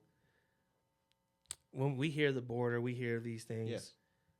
Unfortunately, our brothers and sisters in the Hispanic / Latinx community are they're the ones, the scapegoat excuse, where we're not looking at other ethnicities or other folks who from different countries who come here. Yes. And oftentimes folks who have green cards know more about America than we do. Because they have to. They have to. They have to in order to be, to gain their citizenship. They do. And like when I tell you, because based off how America is and how they teach you about being American, naturally a lot of them become Republican. Come here for capitalistic reasons. And it's crazy. I took an international course, and it's sad to see right now most countries across the world are becoming tourist destinations for Americans, and they're losing their ethos, their purity of who their identity is, because they're becoming Americanized. And it's like, we go out these countries because we're like, man, we want to go for the culture, blah blah. But then, as Americans, we have this complex of like, nah, America needs my views, my beliefs, what I'm used to needs to be wherever I go. So when you go to Japan, when you go to these different countries where you see a McDonald's or a KFC, it's like, oh, okay, I'm going to there because they're conforming to America, right? Opposed to, nah, let us go ahead and put this down. We're in a different country. Let's respect this. Shoot, like I'll even say, my wife watches these crazy shows. I don't like them. But she watched them, what's the dating shows where folks are dating people internationally. Yeah. And these same folks have this concept of like, well, you need to learn English. You need to learn this. Or the other side is like, well, you need to learn how to speak Hebrew. You need to do this. Opposed to like, let's come together and learn this together, right? There's no concept. It's very selfish, if that makes sense. So saying that, right? Yeah. Saying that, would you say it's kind of selfish that we are trying to turn these Bible Belt states into something they're not? What do you mean? Like who? So when you speak on when we talk about like an abortion issue, right? Yeah. Telling a Bible Belt state that they should be pro-abortion. I think that's wrong. I think because I'm not for, like, for me, I'm like, listen, I'm somebody who is for abortion. Like, especially in situations. Me too. Like, I'm for abortion. Wholeheartedly. Clearly, I have my kids, so it. Me too. What you mean? What you mean? Wholeheartedly. And of course, for me, I mean the situations where it's like, yo, you've been molested, you've been raped, you this, and it's like, no, like abortion for any. You have that. I feel like you are pro-choice. You have that choice to make, and I shouldn't, as a man, tell you what you can and can't do with your body. Yes, and I'm all for my queens for that. So I'm pro. Like, yo, you want to get abortion, do that. Yeah. I don't think it's right for us to tell someone they can't do something, if that makes sense. Not necessarily you can't. You can have an abortion, just not here. I think that's wrong. To tell somebody. But then you just said that you are Americans going to other places and trying to Americanize them. They're trying to force their own. Yeah, they're trying to force their American ideologies on their countries. I don't think that's right. I think it would be a smart idea, and this is like a little to the side. I think Vegas, because I don't think Nevada will ever conform to that. Hell no. No. I think Vegas should like make it like a package, like a vacation package. Go out here for your Like an abortion vacation package. Like You know what? If you know, I if think you that's a group, thing for California though, because you can go out there get free Go on abortions. a- and some shit people, like that. and some people they pay for it. They California is a thing to go to. Like I'm for pregnant, all I'm gonna that. go to For California. air. and get yeah, an make abortion it a real quick. vacation package. Everybody want to come to Vegas. I think that it's really important to get the information out there that it is a state issue. It's because the way especially right now. This is what kind of turns me off with the whole politics. Is like on both sides, they are fear mongering. No matter how they try to present it, no matter how they put it out there, it's like, well, Trump is doing this, this, and that, and then Kamala is doing this, this, and that. But nobody, Kamala. excuse me, I'm sorry, Kamala. Sorry, my bad. But anyway, with Kamala, It should be the other she's way. doing We should pronounce it the other way. I think it sounds better. Nah, Kamala, it's but Fire the other way, I but can't- We're gonna respect that. we're gonna respect her. We're gonna respect But anyway, like that's how black it's people do, never just just change the giving. Right, you just make it Pacific instead of specific. yeah, all the time. But it's never just giving the information. It's always like, you need to pick this because if you don't, this, and that is happening. When it's like, these are the facts. Like, why not present the facts of the matter? I mean, That's- it's presented as half truths. Like we're gonna give you the best part to make you believe why you should do this. It's never Yeah. the full. You're never gonna get the truth, like the full thesis of anything. It's Yeah. just gonna be, this is why you should vote this way. Like in politics, like when you go to Trump or Kamala, either way, one is saying Kamala. and Kamala. Did I say it right? Yeah. You got you. Yeah, Okay, I thought I said it wrong. Nah, I got you. Yeah. If you go to either one, like they're gonna tell you the why or why not to vote for the same thing, but Yeah. each one's gonna pick and choose what piece Yeah, to present. to present. What I was, don't you got to like go that. about No, that. you good. I said I just don't like that. You I good. think the thing is, if you read, the problem is education and language. Most people, if you read an AB bill, you don't understand what it's saying at all. But it's written in a way to where it's not absolute. But people live lives in absolutes, and that's part of the problem. Yeah. So, and this is what I tell people: if it wasn't important to be in politics, why is it they do so much to keep you uneducated about what's really going on? Why do you think they throw so many distractions at you so you don't care? Because they get to continue to push their policies the way they see fit for them, yeah. right? Why do you think it's that like ask those questions as to why is it that in each political branch there's not enough black people or folks of color in those positions to ensure that they're looking out for folks of color, but then they throw we got to be neutral to everyone. Yeah, I'm sure. I'm all for that too. But let's make sure that this community is not left behind. Because I guarantee you, how many people, I forgot the exact number, but the House of Representatives, there's over 300 seats in the House of Representatives, 400 around there, something. Not even 100 of them are black. So, not even just black, but Hispanic, all the other. Yeah. So why is it still majority white? If it wasn't important, why would it not be balanced out? If you get what I'm saying. Yeah.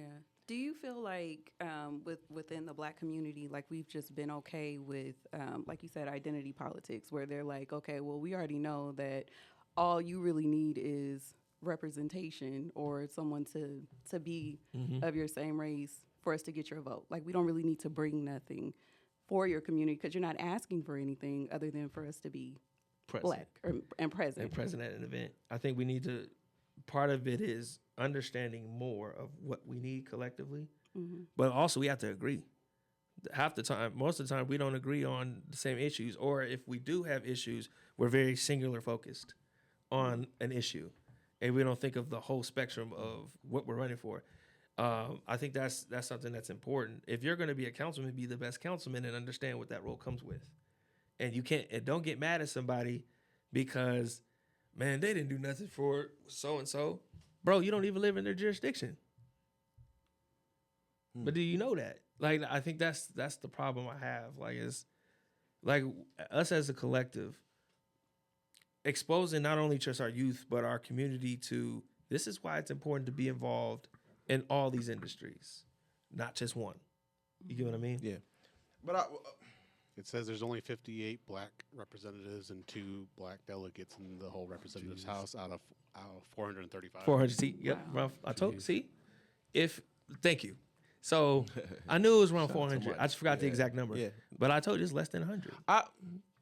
When you speak on the importance, I mean importance to whom, right? Because they're starting to vote more. The Asian community does not participate in politics like we do. Oh, right? they do. No, they do. Oh no. They kind of more put their money where their mouth is. The Asian But that's community but that's part of it. Capital, like economic, they got money to do it. yes, absolutely. Like after what happened in Florida, what happened? Do you remember what happened in Florida about 6-8 years ago when Obama was in office second term? That hate crime. Oh yeah. Y'all forgot? Guess what happened? The Asians? Yeah. That whole Stop Asian hate. it was Asian hate. And guess what happened? They got a been bill. whole bill. They got a There's been bill. so many shootings I can't even remember. But They got that's a bill behind that. But they put a whole bill behind that. As many black shootings there's been, kids getting killed, people like school shootings, Yeah. everything has happened. The black community has not came together and be like, this is what we're gonna focus on here. This is what we're gonna focus on here. Delegate. But this isn't by accident. This has been going on for centuries for us at this point. Like we go all the way back to 1619. I hate, like, for example, you see me, I wear this shirt, Victory. Of course, we all think the marathon, Victory Lap. My last name's a slave name, bro. My last name's a slave name. I have the ancestry. I have not just the ancestry. I have the documents of my great-great-grandfather's census. He had the slave owner's name was Victory. They said either choose Vic or Tory. Him and my great-great-uncles chose Tory. So it's kind of deep. When I seen this, I said, of course, Nipsey, Victory Lap. Yeah. But me knowing my history and where I come from, this means a lot more. You know what I'm saying? Like Victory, that's where my last name comes from. Yeah. That's crazy. You see what I'm saying? So imagine if we knew what was going on during the Reconstruction era, because black folks was involved around then. Absolutely. So during Reconstruction was a time where black folks was really starting to make voice, being educated. The reason why they don't want you to be so educated is because they don't want things to change. Because what happened after Reconstruction era? Jim Crow.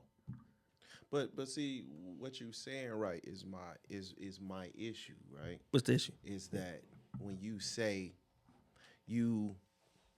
they want us to be so involved in these situations, but they only use us during times like this. And then you say I said they don't want you to be educated. Yeah, exactly.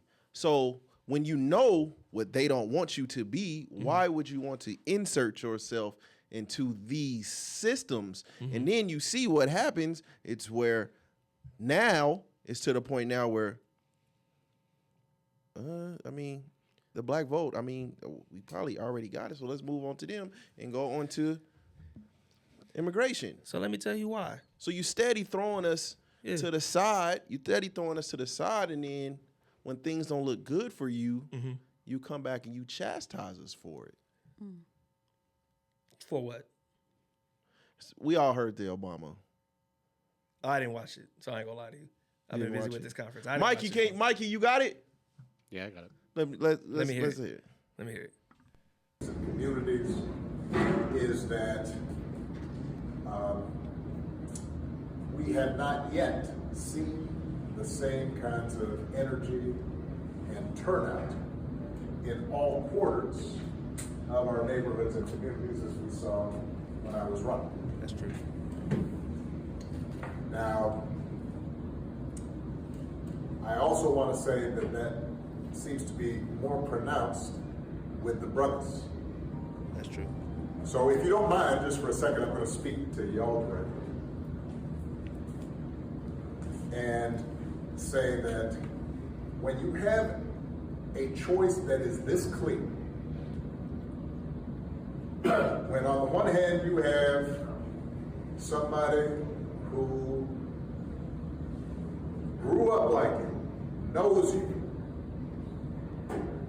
went to college with you,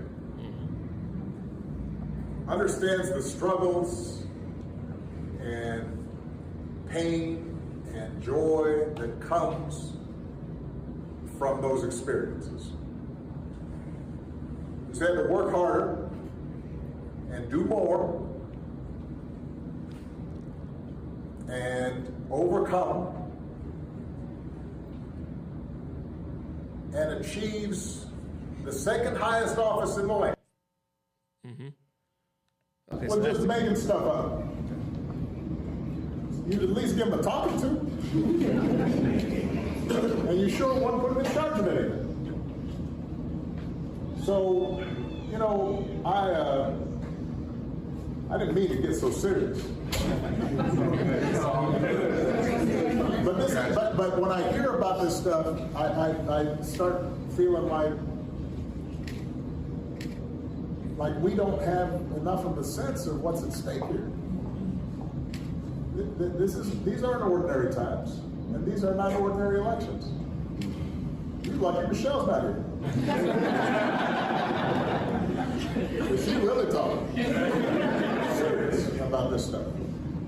So, but here's the good news, right? The good news is that not only as Attorney General and as a senator and as a vice president and now as the nominee for the Democratic Party, Kamala has made us proud. She has been out there.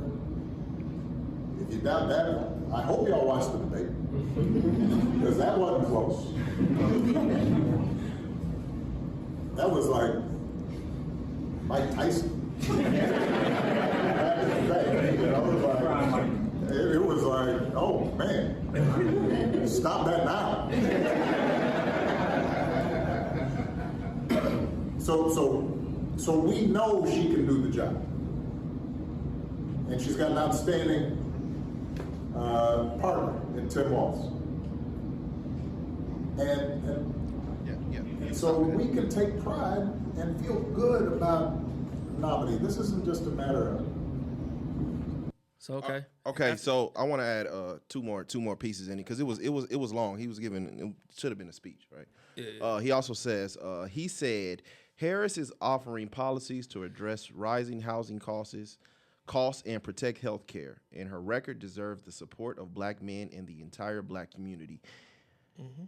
He said that women in our lives have been getting our backs this entire time, and it's time to repay the favor and help elect the first woman and the first black woman as president of U.S. history. Also, he says, speaking specifically to black men, you're coming up with all kinds of reasons and excuses. I've got a problem with that because part of it makes me think, and I'm speaking to men directly, part of it makes me think that, well, you just aren't feeling the idea of having a woman as president, and you're coming up with other alternatives and other reasons for that. Can I can't say I disagree, bro. I'm not gonna lie. I remember when Trump ran the first time, Hillary did not get half the smoke that Kamala is getting. You see what? I'm dead serious. Listen. Now this is before the Lock her up? before the emails and all that. Yeah. No, it's facts. No. Kamala has been getting smoked for real from black men. I've seen it. Hillary got it, but not like this. And to be honest with you, if I didn't meet before Trump ran or all that, actually no, I had a chance to meet Mr. Raymond Centeno Jr., one of the exonerated five. We had him out here for an event. The stuff I had a conversation with him and what Trump has done to use his popularity to get these boys at the time, to be like get the death sentence. Trump has a track record of having his black tenants discriminated against. It's record.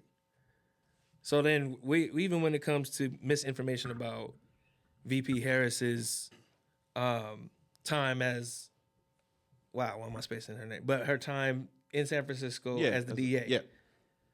When I look at those, I was like, okay, well, how many did she actually prosecute? Mm-hmm. And then not only that, there's a program she created to get people pardoned, black men in particular pardoned. People skip over all that, and they don't even look at the numbers, but they want to look at how many people were prosecuted during that time, and they blame her.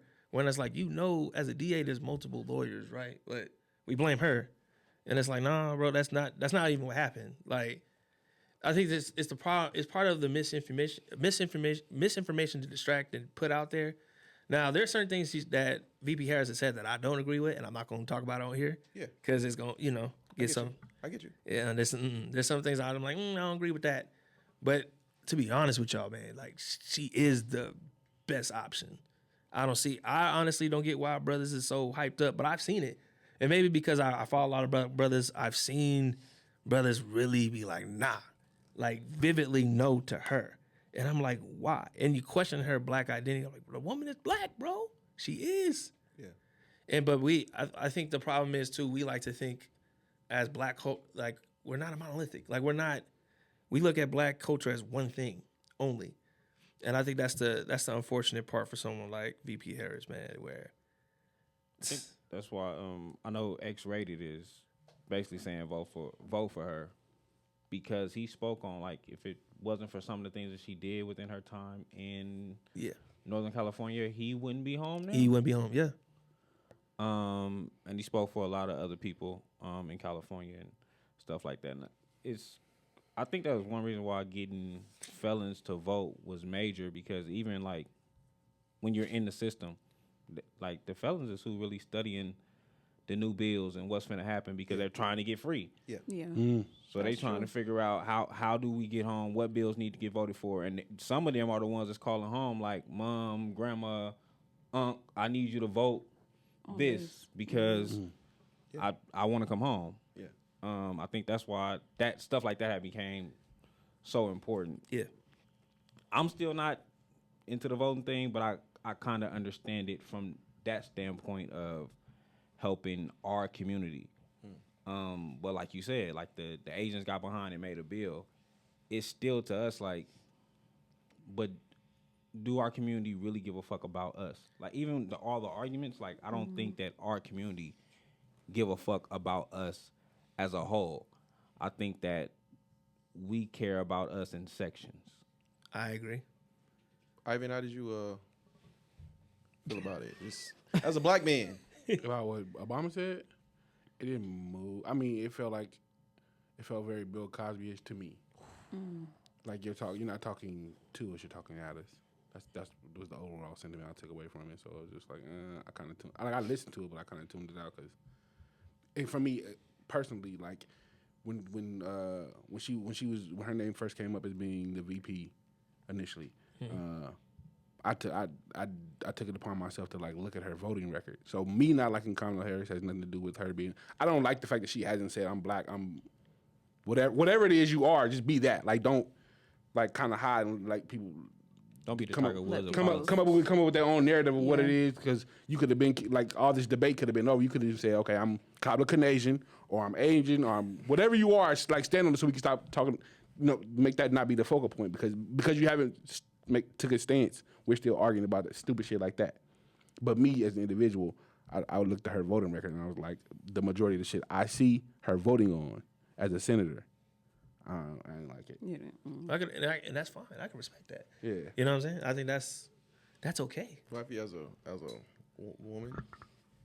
I honestly, I'm always turned off when it comes from a place of scolding or trying to place blame, and you hear that a lot when it comes to like older black people that have privilege. Honestly, it sounds like it's coming from a place of privilege, where he came out and basically put the burden on the backs of black men, and for me that was I didn't like that.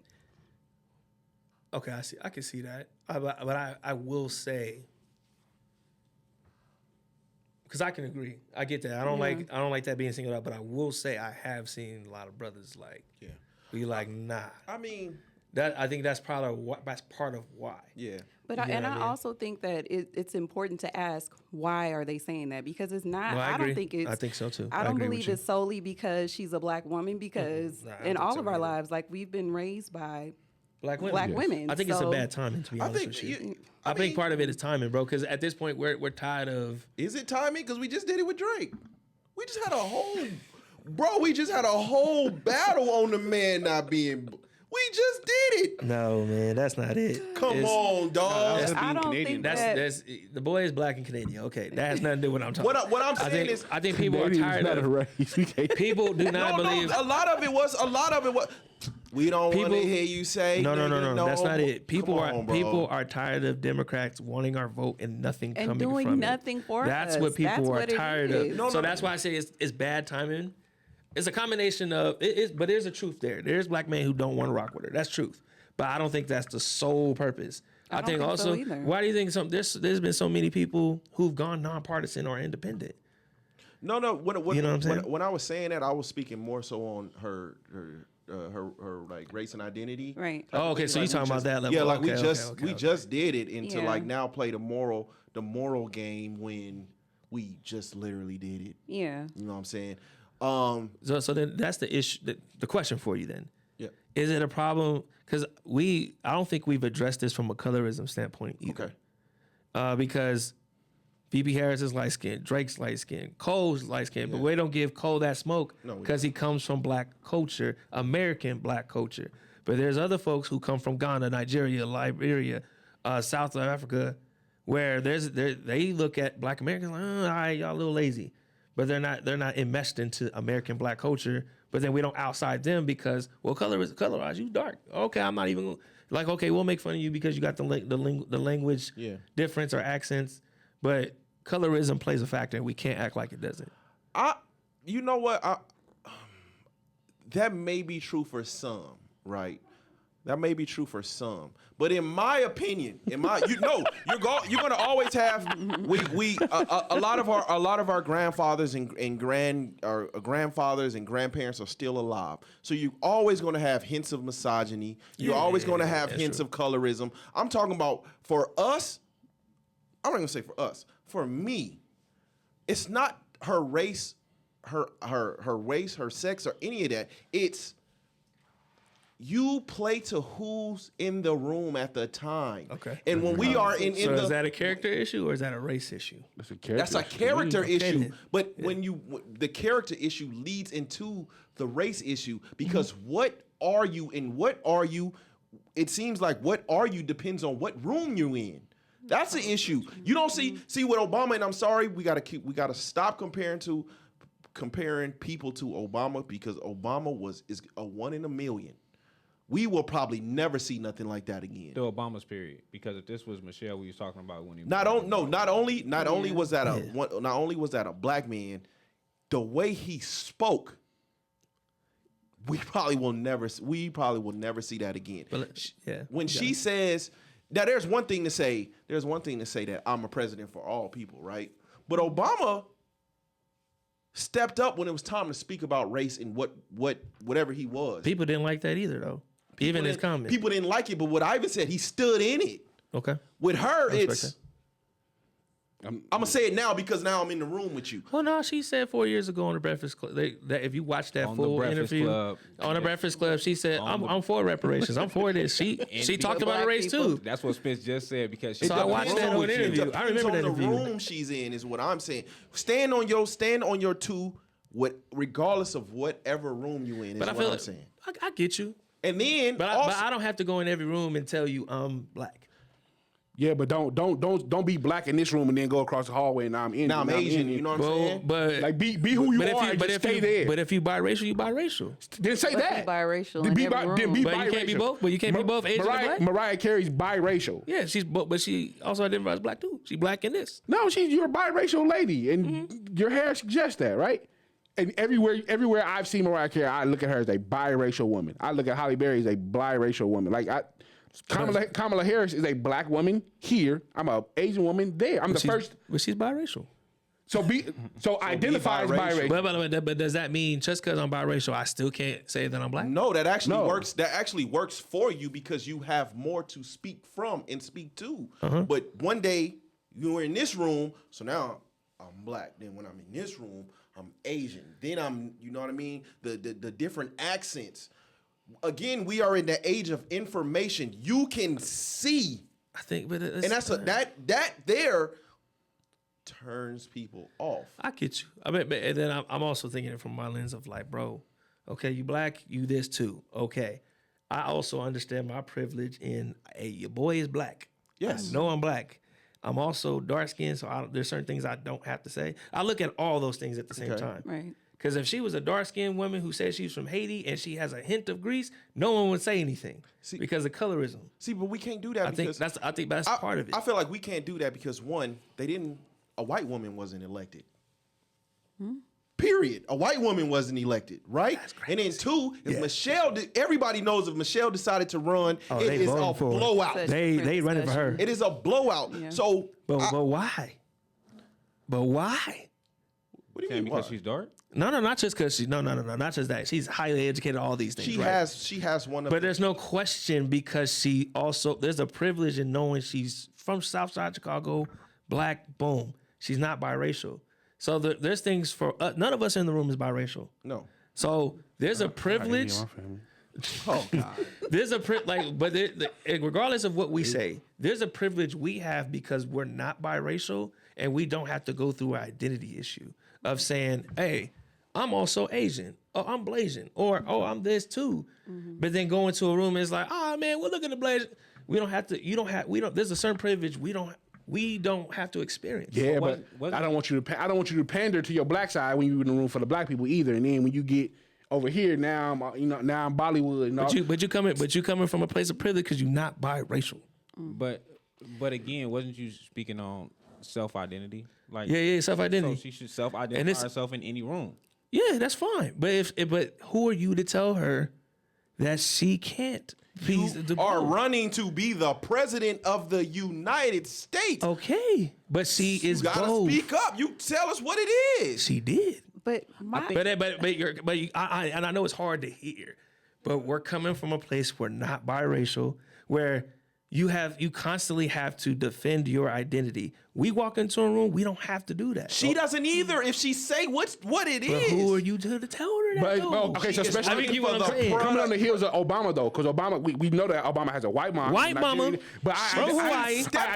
I identified as a black man. And I stood on being a black stood on man it.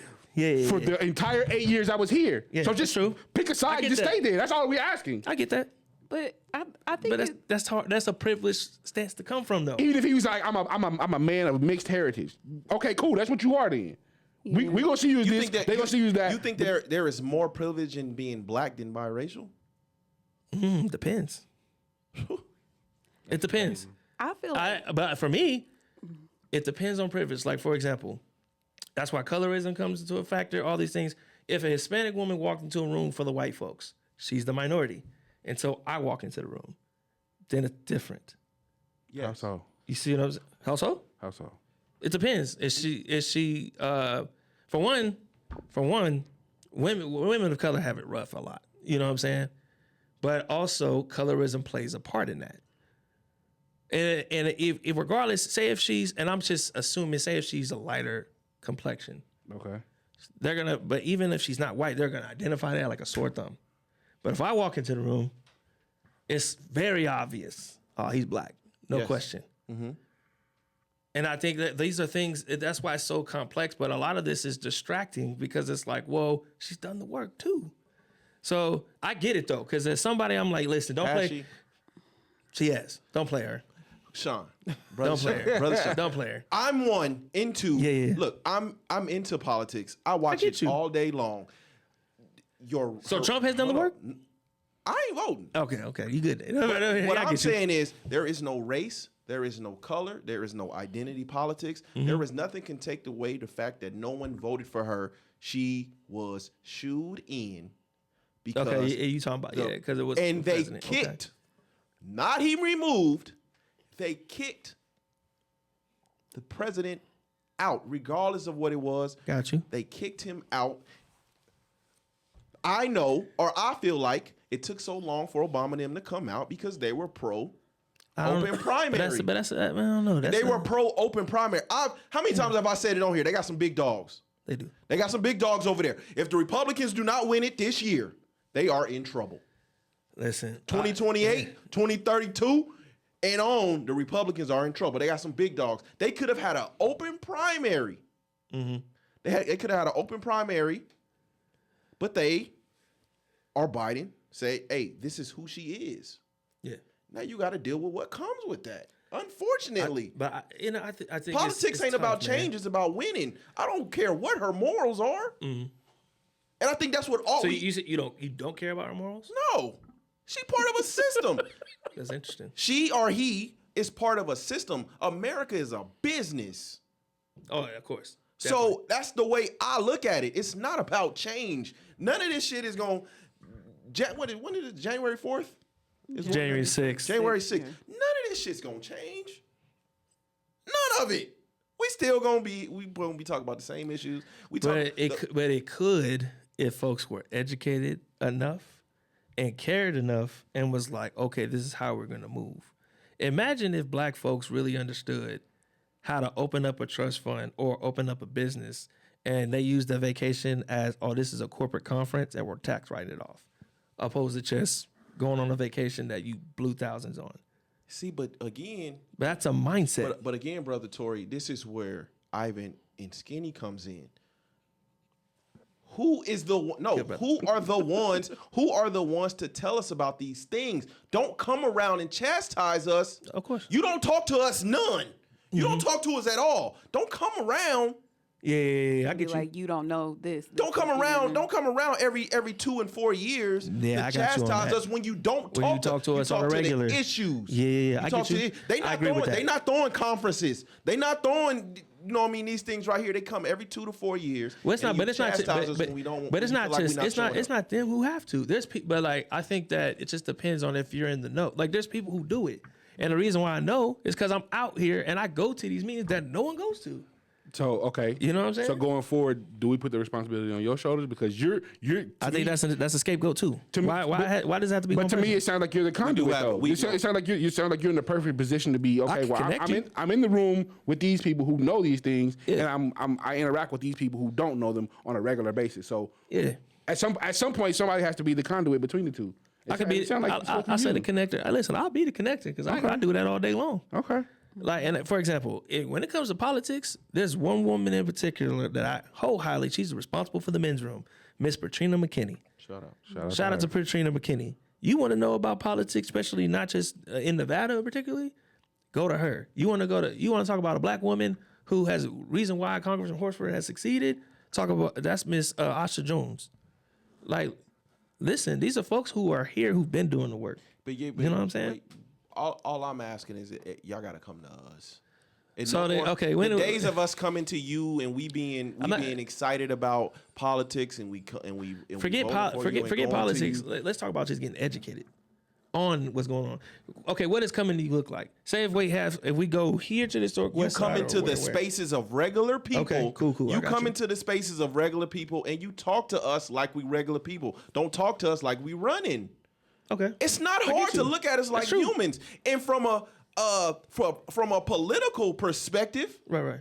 the only thing the Democrats got right now to run on is abortion because y'all don't know. I'm not even gonna say y'all. I'm sorry. I'm speaking. I'm speaking. The only reason they are running on abortion right now because they don't know how to talk to men. Interesting.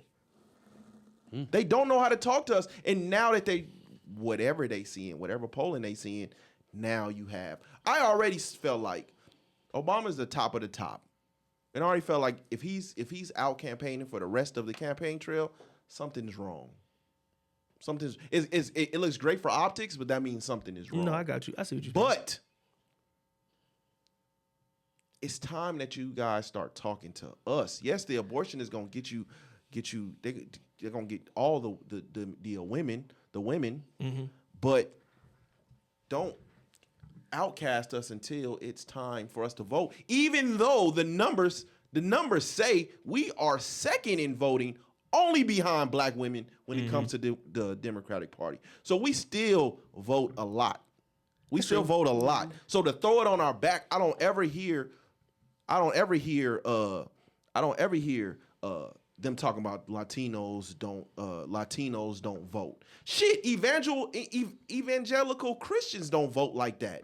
And that's all Trump been trying to get. Mm-hmm. They'll campaign, but they ain't voting. They don't vote like that. So, but why is it always when the time comes, it's blaming on us? And this is and Sean, Well, I think this is the first time I ever heard President Obama directly I've never heard him with this tone. No, never. This is the first time he's ever came at black men in particular, and I think it's because the conversation is happening. There are black men having a conversation. They ain't rocking with her, and I think that's part of it. But that's not the whole thing. You No, get what I mean? but even in totality, right? Because this is only one small part. When we talk about why black folks, why black folks can't get together, right? Why we can't get together? Why we can't do this and this? Why we can't come together as a collective?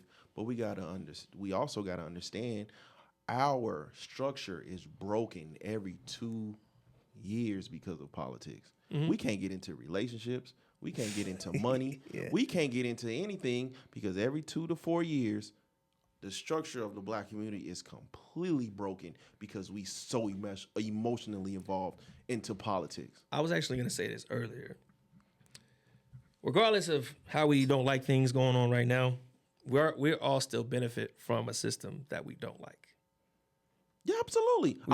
And if you really want liberation, because I hear it a lot, brother, especially folks in like, we want liberation. Are you willing to give up what you benefit from now? Fuck no. To get that. I'm pro-black. I'm pro-American. I am not pro-party. That's where I'm at. But are you willing to give, like, even if you have, and even in that, you have a privilege of not being, me being nonpartisan, I have a privilege in that. You have countries, you will die. Hell yeah. So there's a privilege in that, right? So, but are you willing to give up what you need to for the betterment of the next 3 generations? No. And that's why things won't change. Do I gotta die for shit to change? I gotta wake up next to like a suicide bomber. I've seen. I didn't say that. No, I'm not saying that. But what I am saying, there's people who have gave up their life for us to sit here and debate this on a podcast right now, on a show. Are you on? You talking about our ancestors? Ancestors. We can't keep doing that. But it's true. No, they did. Our ancestors were killed for way more than just. For Of course they were. Of course, it's not just voting. And that's disrespectful to them. It's not just, but it wasn't just voting. But that was part of the game. That was part of it. I was part of it. There's people, and there's still, they don't get it twisted. Just because the abolishment of slavery became an amendment doesn't mean slavery don't still exist. It still does. Oh, absolutely. In jail, in prison, Yeah, absolutely. Not just that. Yeah, it's in the Constitution. Listen, what? I got Sally Mae asking for my student loans as we speak. They don't have to get you physically. They got you mentally. She's going to get every dime of it too. America is a business. It's a business. Runs on cheap And if labor. you don't know the business is going to run you. That's one of the state questions this year too. What is that? Slavery, What about it? making it unconstitutional in Nevada. Yep, Well, we already. I mean, So you better vote, Spence, if you don't want slavery in Nevada. pretty much. we already. When you talk about license plates. Shit like that. All you gotta do is look up any corporations Yeah, and it see takes what away- happens. it takes away all the this chain shit. gang All shit. this shit. A prisoner makes most of this shit. Yeah. That's just. Yeah, they do. Exactly. But Yeah, like, the but law if, gets rid of it. but exactly. But if you're not in the know of the policies that take place, you're formed to do. It's going to happen regardless. People are pissed off about their Envy energy bill that got passed 2 years ago. Yeah, very much. When do we vote on that again? I need This to be. election? Well, Can you let me know? Not 'Cause soon I need- enough. Well, that's why it's very important to pay attention to who's on the ballot Wow. for your show us, yourself. 'cause I got you. 6 years. But again, I got you. There's 2 people. I just gave you the gems, Miss Bertina But McKinney. we don't know where to find them though. Oh, man, I got you. I can get you there. That's easy work. Yeah. That's easy work. But also, once you know about the information, you're responsible for it. I agree with that too. Absolutely. So I agree with that too. we can't be like, I hear you. Like, definitely come to folks who don't know, because there's a mindset behind that too. We definitely got to go to folks where they're at, because we can't just assume people know. That's very wrong. Like, even if I wouldn't be good at mentoring if I just expect you to come to me. Yeah, but what I'm saying know is what I mean? sometimes it got to be rooted in reality, and politics is what are you going to do for me? Me knowing how many representatives there are is not going to cheapen up anything in my home. So education is not a monolith. Yeah. I don't give a fuck about how many people in there if they ain't doing nothing for me in my household. And I also know that on a local level, yes, I am pro voting on a local level only because that's where you're going to see the change at. But I know how dirty the game is. Hey, me too. And But that's also a capitalistic mindset. Yes, son. but what I'm saying is, what I'm saying is, when I vote, when I walk in somewhere and I vote, I'm giving you my endorsement. I pay a lot of taxes for my vote. You do. You got to work for that motherfucker. I'm not going in there for no sticker or no just to say President black. My land bar passion out every here. year. Yeah, when you start looking at how much I pay a lot in taxes.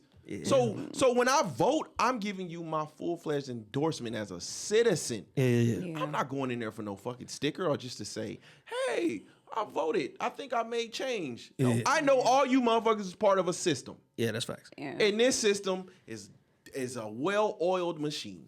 And all y'all are faces. But at the same time, we're in it too, regardless if we like it or not. Because if you don't say anything about it, or if folks are not educated on it, you're fall victim to it. And I need some of these people to be good people, man. Some are. Some these are. politicians are assholes. But I wouldn't even just say, like, listen, working in local government, even if you're a politician, if you're not the face of it, there's the people behind the Yes, scenes absolutely. that really make these things go too. But I think it's unfortunate because reason why someone like myself, I'm turned off from politics as far as being a face is because the less freedom that you have. Because of how we view things and how we have to care about an image or how we identify, you are limited to what you can and can't say. Yeah. And I can just tell you that as somebody who's not even a politician, but I work in local government. Absolutely. Yeah. So I can only imagine what it's like for VP Harris, or even, and I don't rock with this dude at all, but even Trump. But he don't care. He gonna say what the hell he want to say. Yeah. But that's a privilege in that too. Brother Tory, let me ask you a question before we get up out of here. Because this is kind of depressing, so I want to. But let me ask you something. Yeah. He was so beloved before he inserted himself into politics. What do you think changed? Who? Trump? Oh man, he was beloved. Sad part is he was so beloved that we ignored the shit that he was already doing anyway. That was negative. So it was always there. This ego, because we got used to the ego of like, he was already who he was. He just picked one side of the fence and now he played on it. He's a businessman. That's what he does. He wasn't always a Republican. No, he wasn't. But he picked the side. Okay, I got you. He wasn't, but he picked the side and ran with it. And then I think the popularity started dwindling. Folks started not rocking with him is when he started questioning President Obama's like, oh, where's your birth certificate? Where's this? Making those the anti-blackness type of comments as well. That's where I see it started. As a master of talking shit, Mm-hmm. I kind of fucked with it. Right? Not because he was calling out his blackness, but because I seen that correspondence dinner. Oh yeah, you saw the And Obama was, Zanya. you know what I'm saying? Obama that was a code. Obama was shooting at him, and everybody But says that's because that's after he shot first. everybody says that is the reason that Trump got into politics. Well, Obama was shooting at him, though. But he shot at him because Trump shot at him first. Got you. Like let's be real. Like I would have never even questioned. I never would have thought in my head about his birth certificate. That's why we until fuck, then. That's why we fuck with Obama, man. Why can't Kamala just be like, hey man, bitch ass nigga, and you and his toupee, nigga, fuck. You know what I'm saying? Like something. Give us some nigga. Just a little bit. Just a little bit. She keep trying. She ain't giving us I none. was listening to trying. Tupac in '89. I was. She got on a late night. I was listening to Tupac in '89. She got And she put her collard greens in her bathtub. Yeah. That's something we don't That do. is fucking crazy. That nobody does. She got on late night show. But I don't eat open- collard greens, by the way. Everyone knows this. What? I don't eat collard greens, bro. The reason being, my mama, she listen. That's because my mama, she put the whole thing on my plate, so it ruined my mac and cheese and the juice. Oh no! And I don't mess with mac and I could You gotta drain it a little bit. Nah, said that's what? she didn't.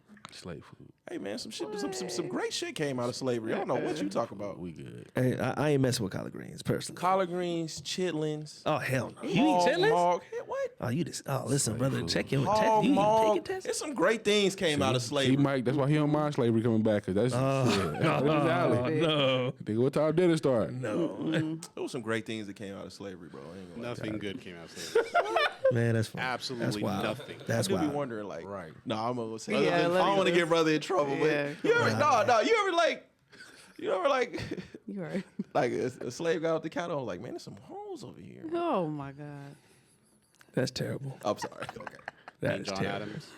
Like, man, there's some Sure about a new plantation? Like, shit, oh, it's cracking over here, nigga. hoes over here. Nope. I think like a shit Wayne's that Brother actually movie. happened. And then they be in the field too, and they be eating all that protein. Boy, them bots.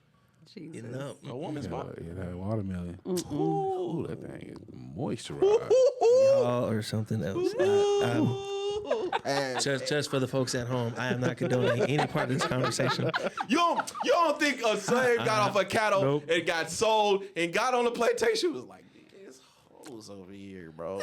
I respectfully say Sean Tory is The not participating. The black family had to be another- made somehow, so they was fucking. Listen. Oh, I would watch Jesus. that movie. Oh. That's the only slave movie I'll probably watch. Like, Jesus, what the Come fuck, on Mike? now. See, Mike, now I gotta go watch some shit where fucking Trail of Tears. all the TPs. I'm going to watch Pocahontas tomorrow. That's cool.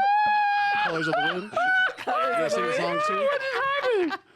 We just crashed. I don't know what happened in this podcast. That'd be a funny Wayne's Brothers movie, though. You know, them being slaves and shit. You know they ain't above that. They definitely ain't Not above above that. that. They're not above that. Oh, I would like to again state for the record Hey, that Mike's, Sean Tory is not condoning any Mike's, of what's being said in the Mike's conversation. Matrix, the Native American people, the horse be The Wayne's brother was fucking hilarious. Like a Native American Django. Native American Matrix. Sean Tory is not participating in any of this dialogue. I just want No, to know. I do have one serious question before we get out of here, though. Something you said way earlier. Yeah. You mentioned like being like when you're doing counseling, like you having to cut services. Yes. What does that mean, and why is that a thing? So it's important at some point as a therapist you don't want the client to become too dependent Okay. as you as a therapist, right? It's almost a safety hazard. It also stifles the growth of a client. Okay. So that's why there comes a point they reach growth and they have to take independence for themselves with Okay. everything that you've learned and move on. But I think when it comes to youth, it's very tough because depending on the kid's situation, you could also be another that's also adding on to the abandonment issues this kid already has. So that's what was tough for me as someone. Like I was like, man, I'd rather just be a mentor because as a mentor, when you graduate high school, naturally, by the time I'm done with you or we're all done, like you're moving on to something. And like you always got access to me. Hit me up, whatever. I still got youth to this day. Like now they full-fledged, graduated, undergrad, and master's program. They come home. Brother Sean, I'm home. Oh, can I come see you and the wife? Oh, yeah, come through. Like, you know, but they at that point, they still have a choice too. What if I wanted to reach back out to my therapist? Most times you can't. Once it's terminated, you are no longer to contact that therapist anymore, and that's the part that sucks. Okay. Because I know, like, as somebody who's gone to therapy, like I know, like my insurance anyway only covers like 3 sessions. Oh yeah, see, some cover 8, some carry 3. Yeah. Okay. Because that was always a thing for me. Like, how if I'm going through whatever it is that's got me in your office, how do I fix this situation in 3 sessions? Yeah, and oftentimes you don't. And oftentimes, if you have a good therapist, they'll tell you, okay, we need to meet once a week or every 2 weeks, or they'll you know, because I remember when I was going to therapy after I got divorced from their mom, I was going every week. Okay. And then it got to the point where it was every 2 weeks, and then once a month, and then I don't talk to the therapist no more. But because me and my wife now, we've done therapy together, but we don't see that therapist no more. We went for a year and a half. Okay. And then we got to a point where we knew it too, because we were like, oh man, like we're okay. We've gone through so much breakthroughs, but I'll never forget. So 6 months before we got married, the therapist was like, and I think y'all know this is our last session today. I was like, shoot. And it was like, oh shoot, we knew it. We knew it was coming. Shoot, boss, shoot. But it was like, damn. Yeah. And she was like, but y'all already know what to do. Yeah. You got everything. You have to go do the work now on your own. See, that's why, you know, I hate what the internet did to therapy, man. I did too. You I know hate what it I'm too. saying? Yeah, It's I not hate it too. what, you know, people just be like, just go to therapy. Just go That's to so therapy. fucking. Or telling people you need to unpack that. Like, It- y'all don't goddamn Man, come on. TikTok this word. I remember because back then, what was it? Back then, you sensitive dog. Like that. Like if we did that, but now I'm thankful now because it's like now we're able to express our feelings, be vulnerable. It's fine, but we got to talk about the other side of it's hard finding a It's not, therapist. and it's not It's hard like finding a fun. therapist. Yeah, no, it's work, but that's part of the problem. Like you have for therapy to work, you have to be submissive to it. You have to be willing to like check yourself and be like, okay, I need to let go some of this ego that I got, or whatever the case may be.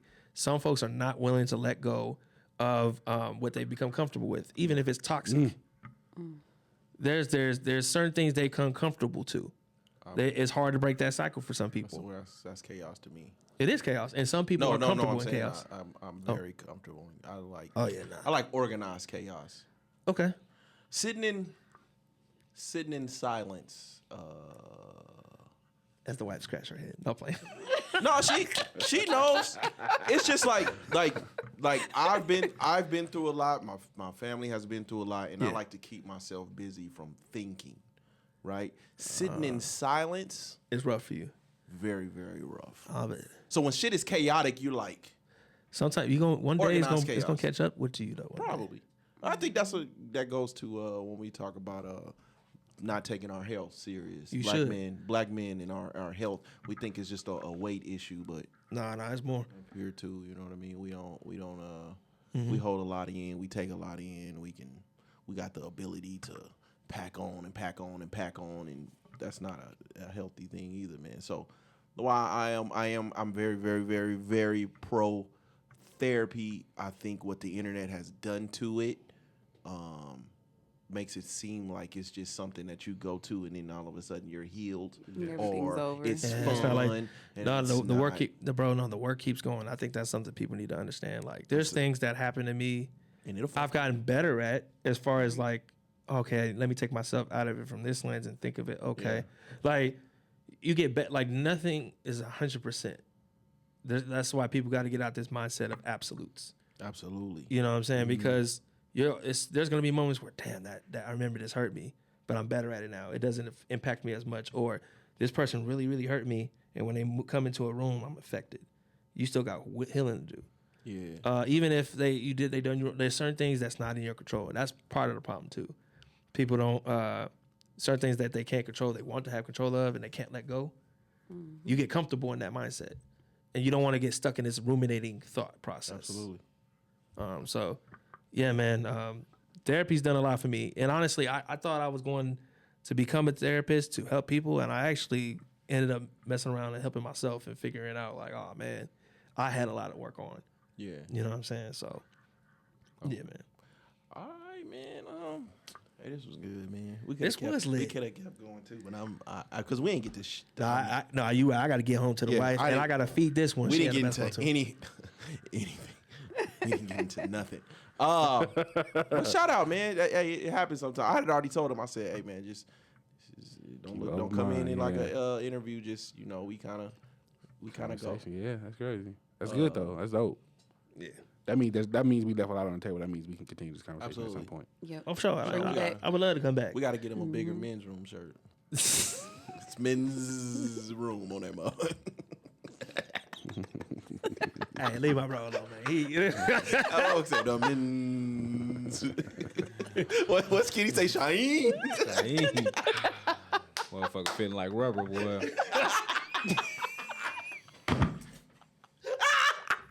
Everybody can't wear 14. That's just not. You know what I mean? That wasn't what God had for me.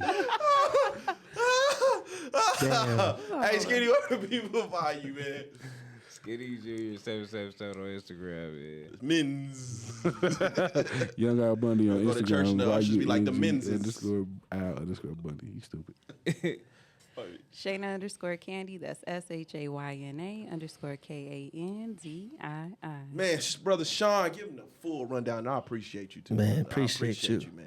Thank y'all for having me on the show. I've been watching y'all for a long time, and I'm like, man, I'm finally up here. I feel like I made some accomplishments here.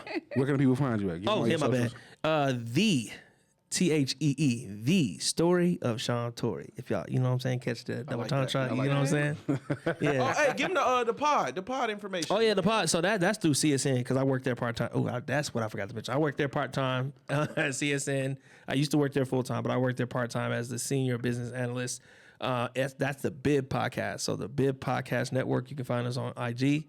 Yep, and that's that podcast. All right, man. You can find me on Twitter at Just Call Me Spence. Find the podcast pages, Views from the 7 on Instagram.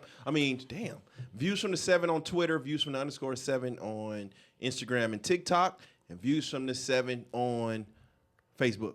We up out of here. Peace.